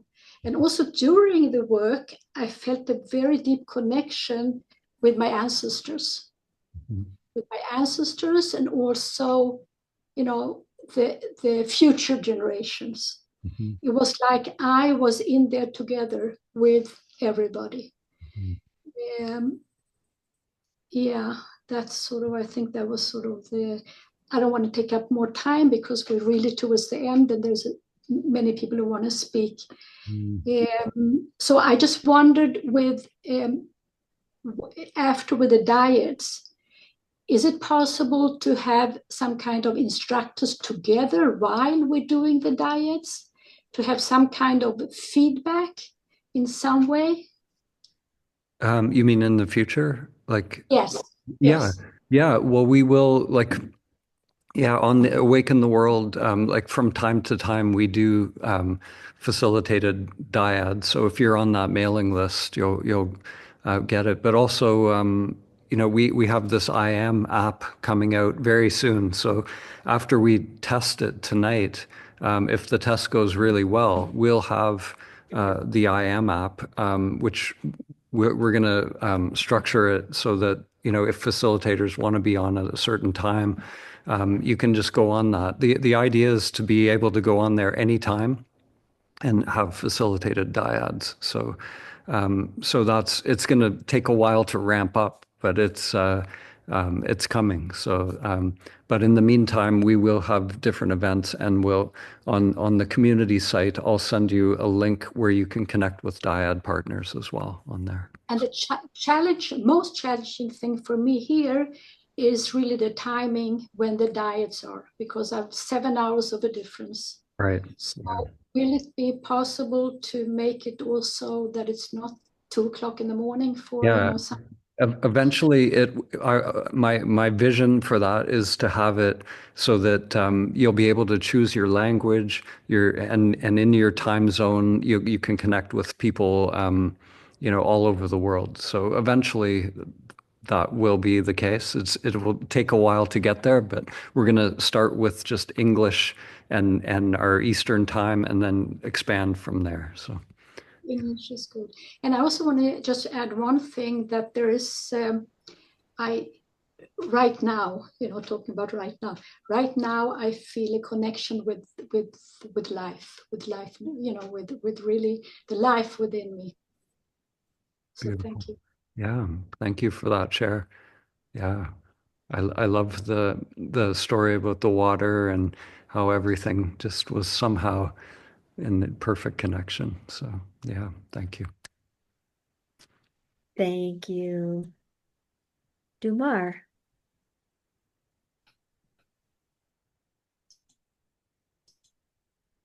Hi, Diemar. Hello, brother. First of all, I want to say thank you a lot, brother Dan, because was amazing week. Was amazing week, and so I'm new on all this kind of stuff, and so emotional, and a lot of experience. The first experience that I have was the second day. The second day, I was expecting, always something like huge, like universe, all this kind of stuff. But it was so simple, but so deep. The simplest of that was I reconcile with myself. But what it means that means I make a like agreement with my mind. The mind all the time is trying to searching. I was looking for the through my entire life. And when I spoke with the mind and I say, okay, I'm gonna take care of you as a baby. I'm gonna share love. I don't want to see you like enemy. I don't want to see you like you are against me all the time or try to push me away or something like that. What? It was a sensation. The mind was waiting for that. In my case, was waiting for that. My mind say, it's like I picture that. She was behind the wheel and I was to the passenger side. And she has to drive. She had to drive because I don't know how to drive. I don't know how to do it. I'm so blind. And she take care of me because that's why she was behind the wheel.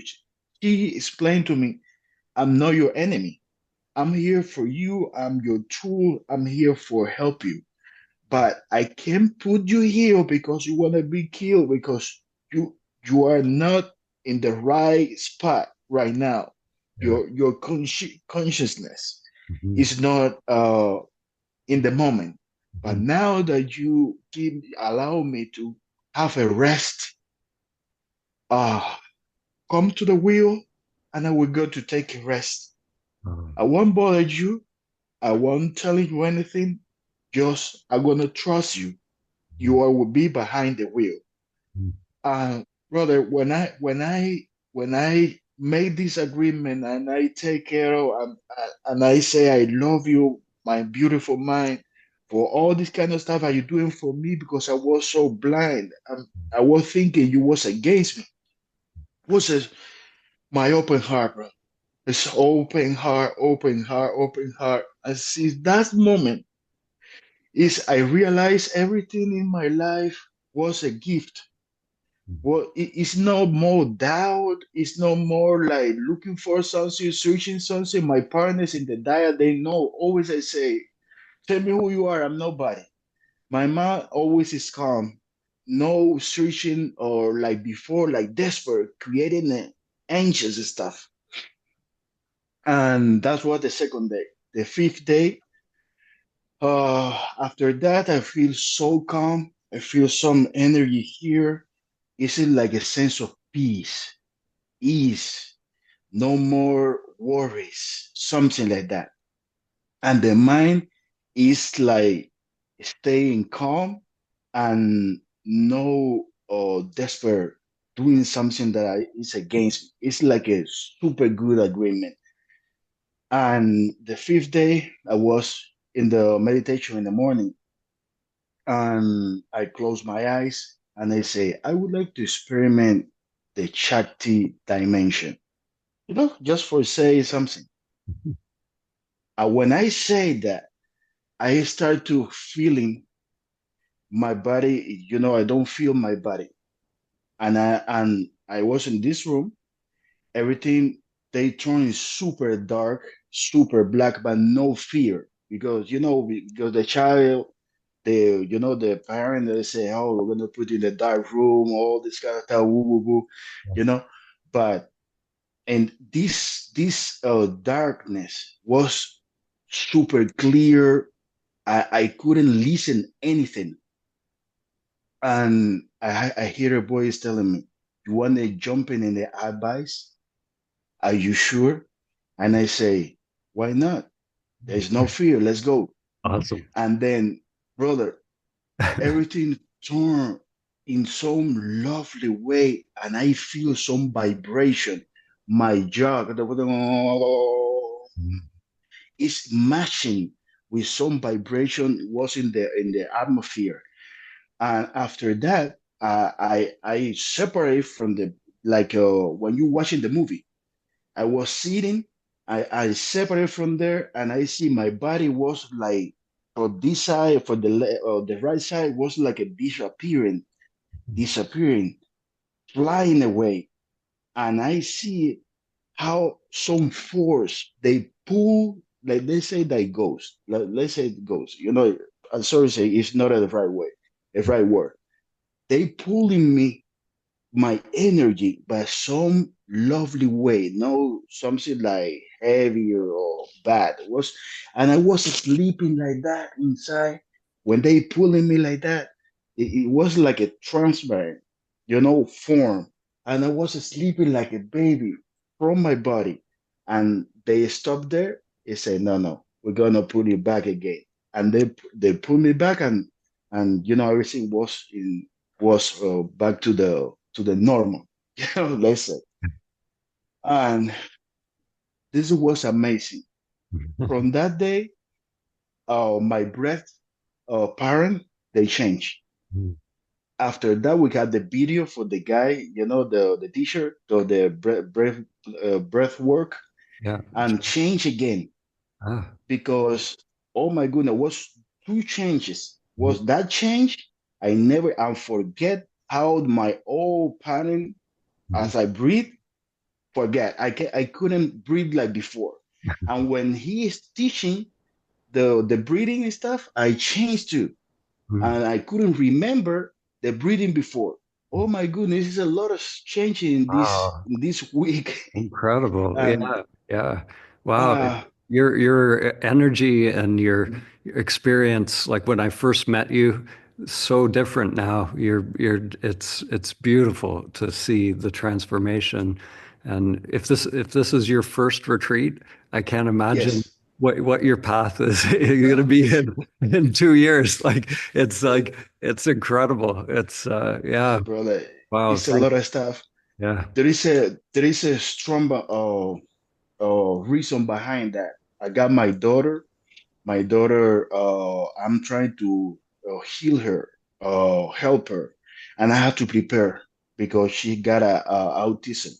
Mhm. Um, um, and I recovered my daughter 95% from the autism with the natural stuff.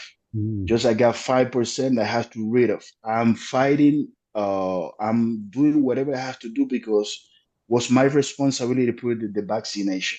And then that's why she was like a zombie. And I say it was a guilt, because I say, oh, if I don't do that, she wasn't like that. But now it's part of my journey. Yeah. Now I understand. And now I got the right knowledge to bring her back and then move forward together. That Beautiful. is my Yeah. flame, Yeah. inside. Well, you've definitely tapped into everything. So yeah, I trust applause from that. That's amazing. Yeah. Thank you. And I have two more questions. That's it. One question is the sanskara eliminate by the breathing work. Mhm. Does mean oxygen eliminates samskara? Um, the way I describe it, like whatever the mind is, there's like a resistance pattern there that seems to let go. Like oxygen is the physical part, but there's also the energetic part to that as well. So the breath, for me, the breath it's physical, but it's also energetic and it's also spiritual as well. So there's an intelligence. The whole continuum is part of the breath. So oxygen part of it is part of it, but there's also an intelligence that comes through, and so it's It's like mysterious. a package. Yeah, I don't honestly have it's to me, I'm in awe. Like I don't know how it works really. I just know, how we can do it, but I don't know really the mechanism of how it works.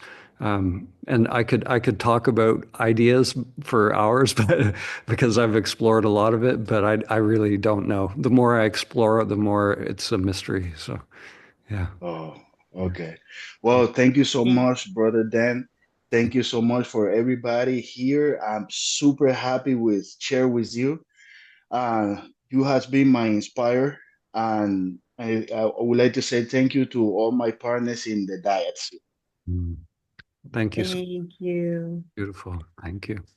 Dan, we have 6 more left. Do you have Yes. time? It is quarter after, so maybe how are we going to go till maybe Yeah. 8 till the 15 more minutes? Yeah, why don't we try to just Okay. do quick shares? Yeah, All right. yeah. Here we go. All right, Louis.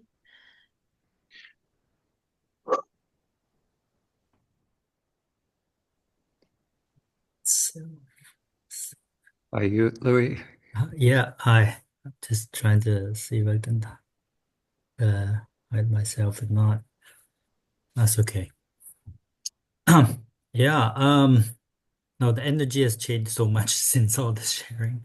So like, I'm just feeling into and make it on point. I think the thing I want to share most is like not a big wisdom thing, but just like how grateful I am to be in the retreat. I mean, I was quite broken last time in December when I had to break up in the 4-year relationship.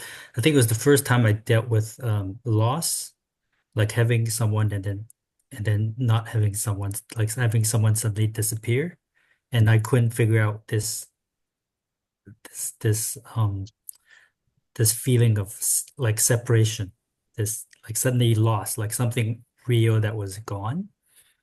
And the last retreat really, helped me quiet my mind, and things really started happening. Like abundance came in. Um, like I do day trade, and I've been struggling for many years, and suddenly, like after the retreat, things just came, like money was coming in, abundance was coming in, like it was great. And the funny thing is, like, I really resonated with what you said in the beginning, is like life, even though the abundance was coming in, like I was not doing well because every night I didn't know what it was for. Like I had no purpose. I think I was doing it for my partner before, but now as she wasn't around, I was like, what am I doing? So I was struggling every night, and um you and your team are lifesavers. I would do the meditations. I see you sometimes. I see the familiar faces. They keep me kind of alive, and this retreat really reset. Like it was another kick, and I remember talking to someone who wasn't spiritual, and she said, "Well, how come you're spiritual, but there's so much suffering?" Like, and I really kind of got the thing is like, it doesn't mean there's no suffering being spiritual or anything like that. I talk about spiritual a lot, spirituality. I realize it's more like, I'm I'm welcoming the suffering. The suffering was the mirror for me to, like, was the fire for me to get on these retreats and follow the path of awakening. And so this retreat, I feel like I've recharged and I'm ready to go in again. Different fire, but another life fire. So yeah. Awesome. And yeah, you guys are like my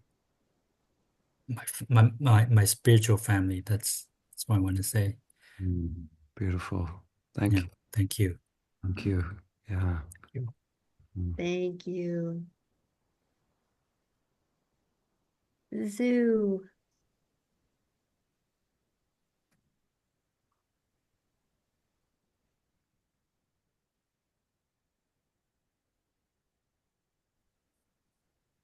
Am I unmuted? Are. Yeah. Okay. All right. I'm gonna compact this share into a. So I see this I am retreat like a dojo, zendo, where we are training to have this inner posture of a master. And yesterday was just so clear. When I'm doing the dyads, like the two paths I can go down.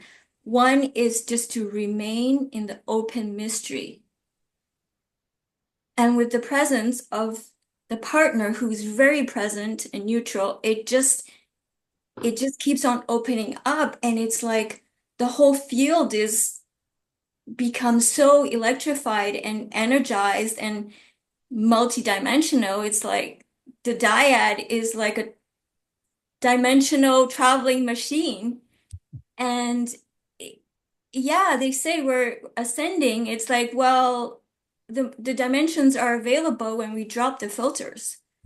it's so clear that's what's happening. And then the other thing is when something comes up, like in the mind, it creates a contraction in the head area and in the diaphragm area, and I just put it out. I just like put it on the table, and then that gets received, and then the contraction density in the heart starts to dissipate, and then more energy flows through, and this body tends to like go into a like an energetic, like vibrational it wants to explode, and then if there's any sense of doubt and holding back, it just completely collapses, and it just comes back to, okay, just open to the mystery, just let go, open to the mystery.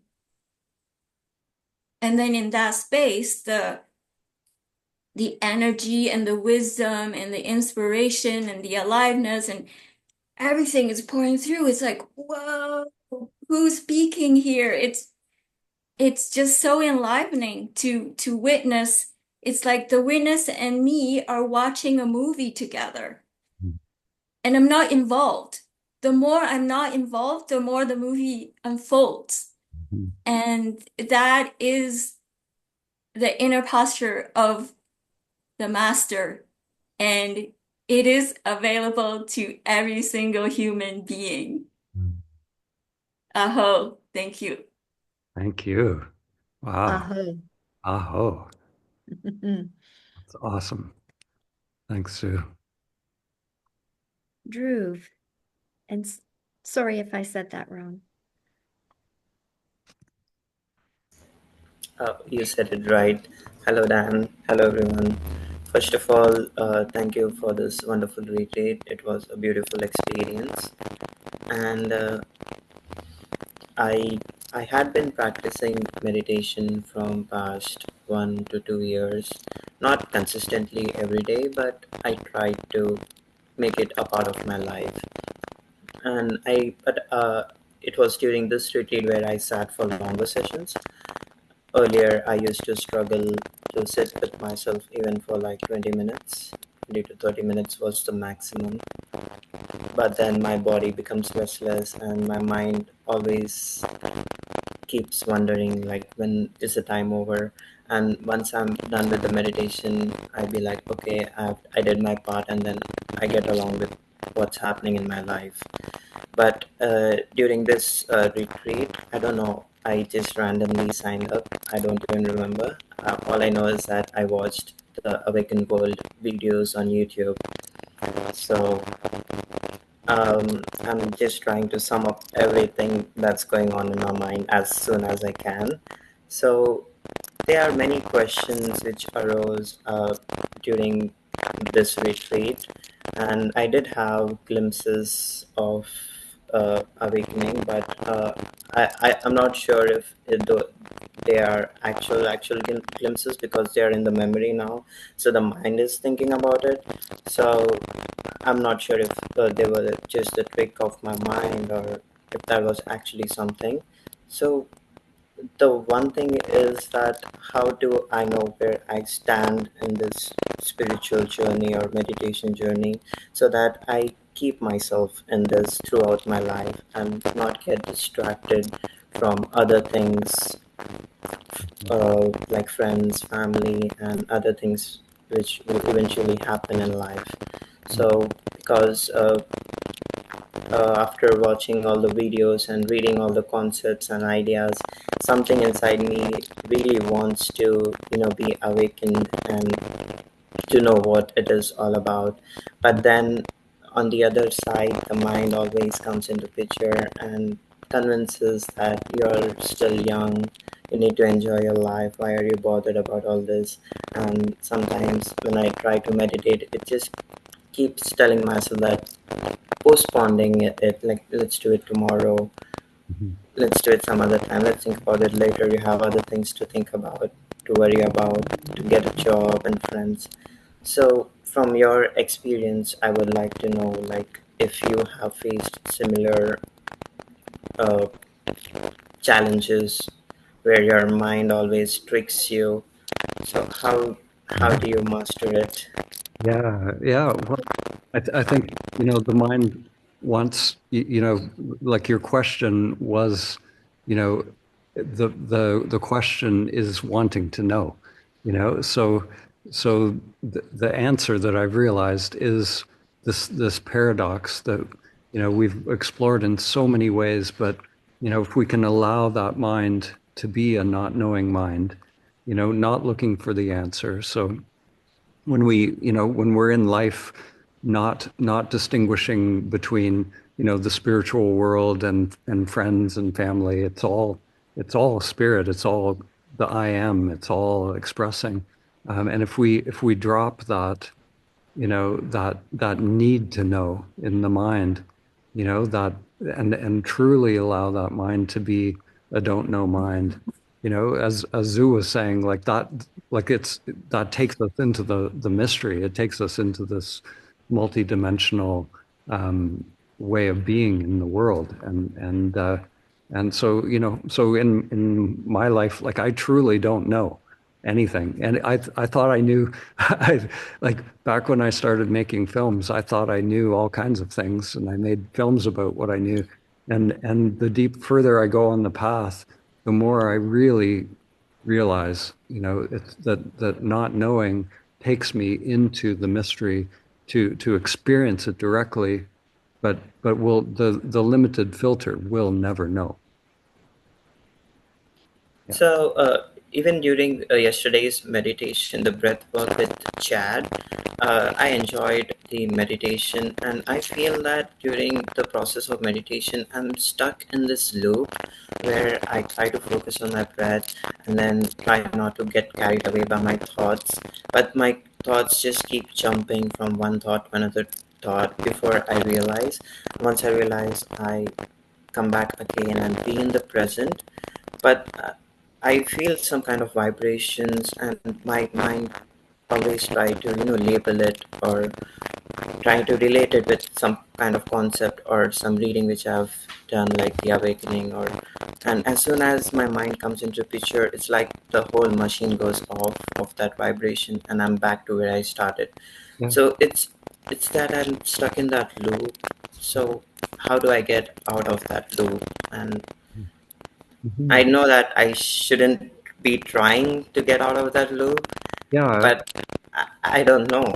Yeah, it's like all of these practices and all of the inquiry, eventually we'll what happens by constantly surrendering, being present with what is, allowing what is. Eventually we'll get to a point where the mind, we can see it, we can allow it, and just kind of smile at it. It's doing its thing. So we're not trying to get rid of it, not trying to push it away, but allowing everything, every aspect of myself to be allowed to be exactly as it is.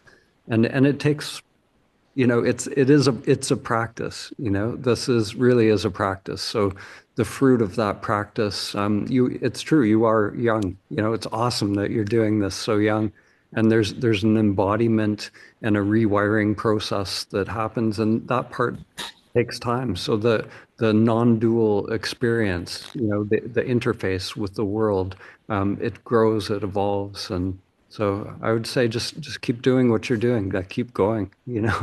It's Yeah. awesome. I wish I had started at your age. But one last question here is, how do I keep myself motivated in this practice, because I'm not experiencing anything significant? So how do I keep myself motivated in this practice and keep doing it and inculcate this as a part of me? I would say just follow whatever is alive for you. Whatever feels alive, whatever practice, whatever tradition, whatever experience. If there's energy and aliveness there, that's the compass. And it'll just feel like you're excited about it or you're interested in it, and that interest and that aliveness is what propels us. Because if it doesn't, if it feels like this grim thing where I'm not have to fight my way through something, or it doesn't feel alive. It's just the ego doing something it thinks it should do. Then that intelligence and aliveness is gets cut off then. So I would just say, like, follow your bliss, follow that excitement. Okay. Thank you so much. Thank you. Thank you. Vienne.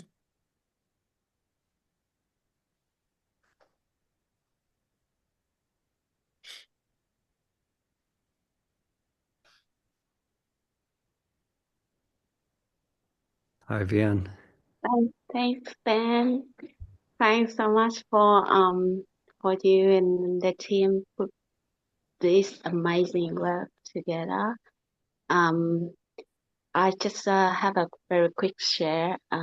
During the meditation, I was like two little kid, follow my breath in and out, and then just all of a sudden I wouldn't say I become it, because if I say I become it, it's separate. Mhm. Me with the breath,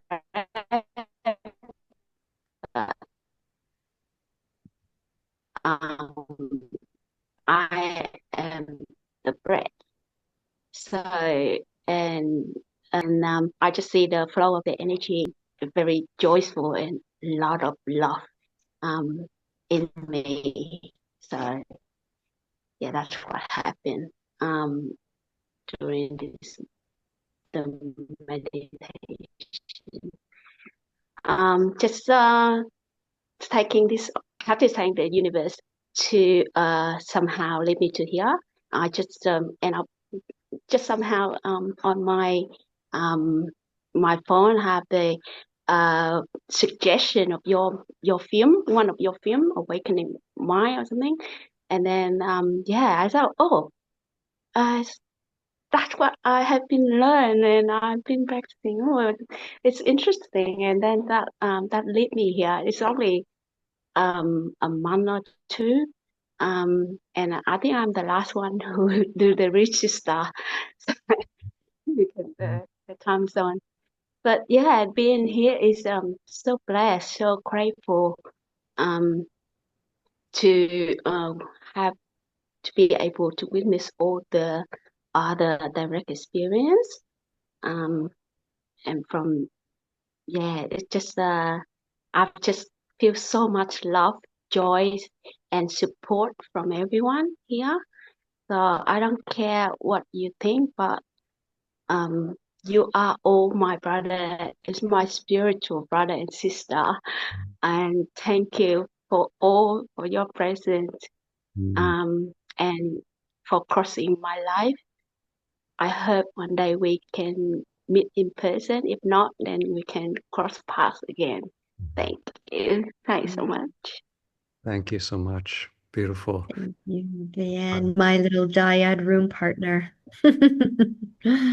Glad those synchronicities led you here. Yeah, thank you. Elisa. Hi, Alyssa. So let's make this a 1 minute. Being aware of the time. So first of all, I think that I have to say thank you, Dan, Ila, all the ATW team, all the facilitators for the magnificent job that you are doing. Is really magic. I just would like to bring an experience on this of what I'm taking from. Well, what can I say? I'm taking from this retreat many things that I don't want to go into, because I think they're quite obvious. However, yesterday I had an incredible experience that I have never had these sort of things in my life. I'm going to resume it in very few words.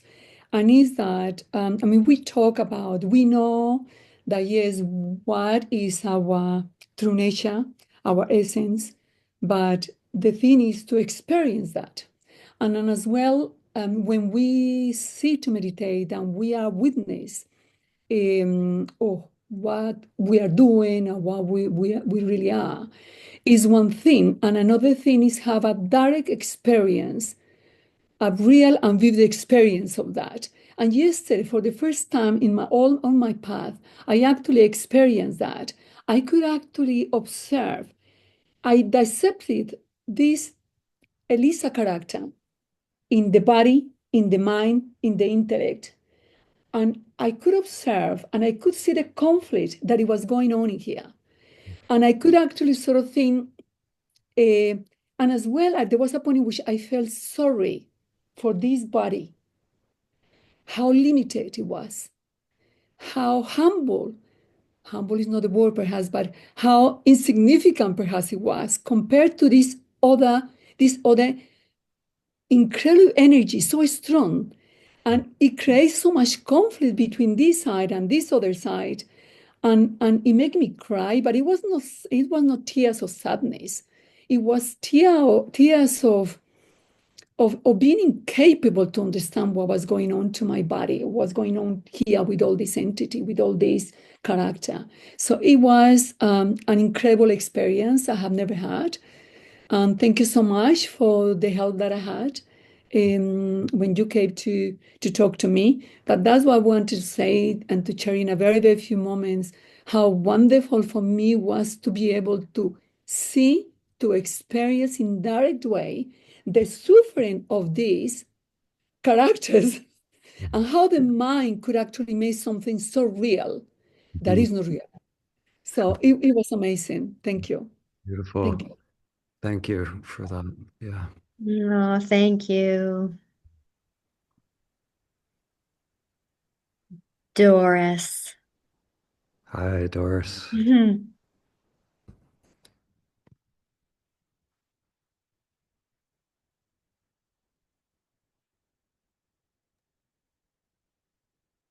We're playing with our buttons. Here, I'll try. Oh, there we go. Yay. Uh-oh. Hi, Doris. Hi. Um, so I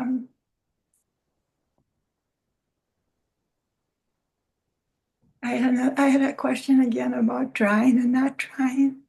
And I just and then when Monique said that about I am that, it really it stirred me, or it had an effect on me. And so I just feel like I'm going to stay with that and forget my question. Awesome. That's perfect. That's so, yeah, stay with the direct experience. Yeah. Thank you. So beautiful. Thank you. That's a perfect way to close, actually, is to it's when there's a dropping of the question, there's no more perfect way to close here. So thank you for that, Doris. Yeah. Thank you. Mhm. Can I have the floor for 20 seconds, Dan? You absolutely can. Yes. A poem came through this morning for the group. I just want you all to know you're like family. And it's been such an honor, the facilitators and Dan and Lila and each and every one of you. So here's the poem. The wind does not choose its path, but moves courageously forward with a playful curiosity that unfolds each moment, mysteriously dancing, weaving through life, unapologetically, present, alive, and here. We are here. Thank you. Beautiful. Wow. Thank you. Thank you so much. Yeah, and thank you all. It's been always a deep privilege to be part of your journey. It was a beautiful week. I can't believe it's over already, but yeah, here we are. So thank you. And we'll be following up shortly with an email.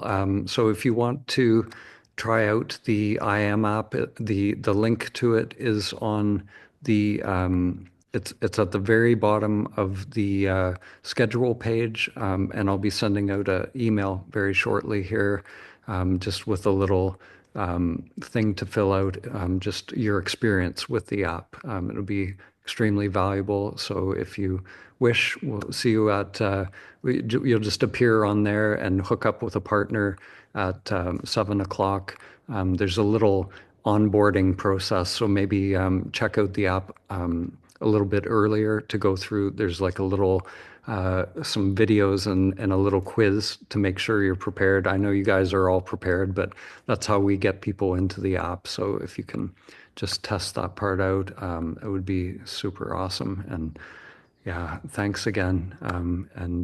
Yeah, we'll stay connected, and follow-up email will be coming later in the week. So yeah, thank you.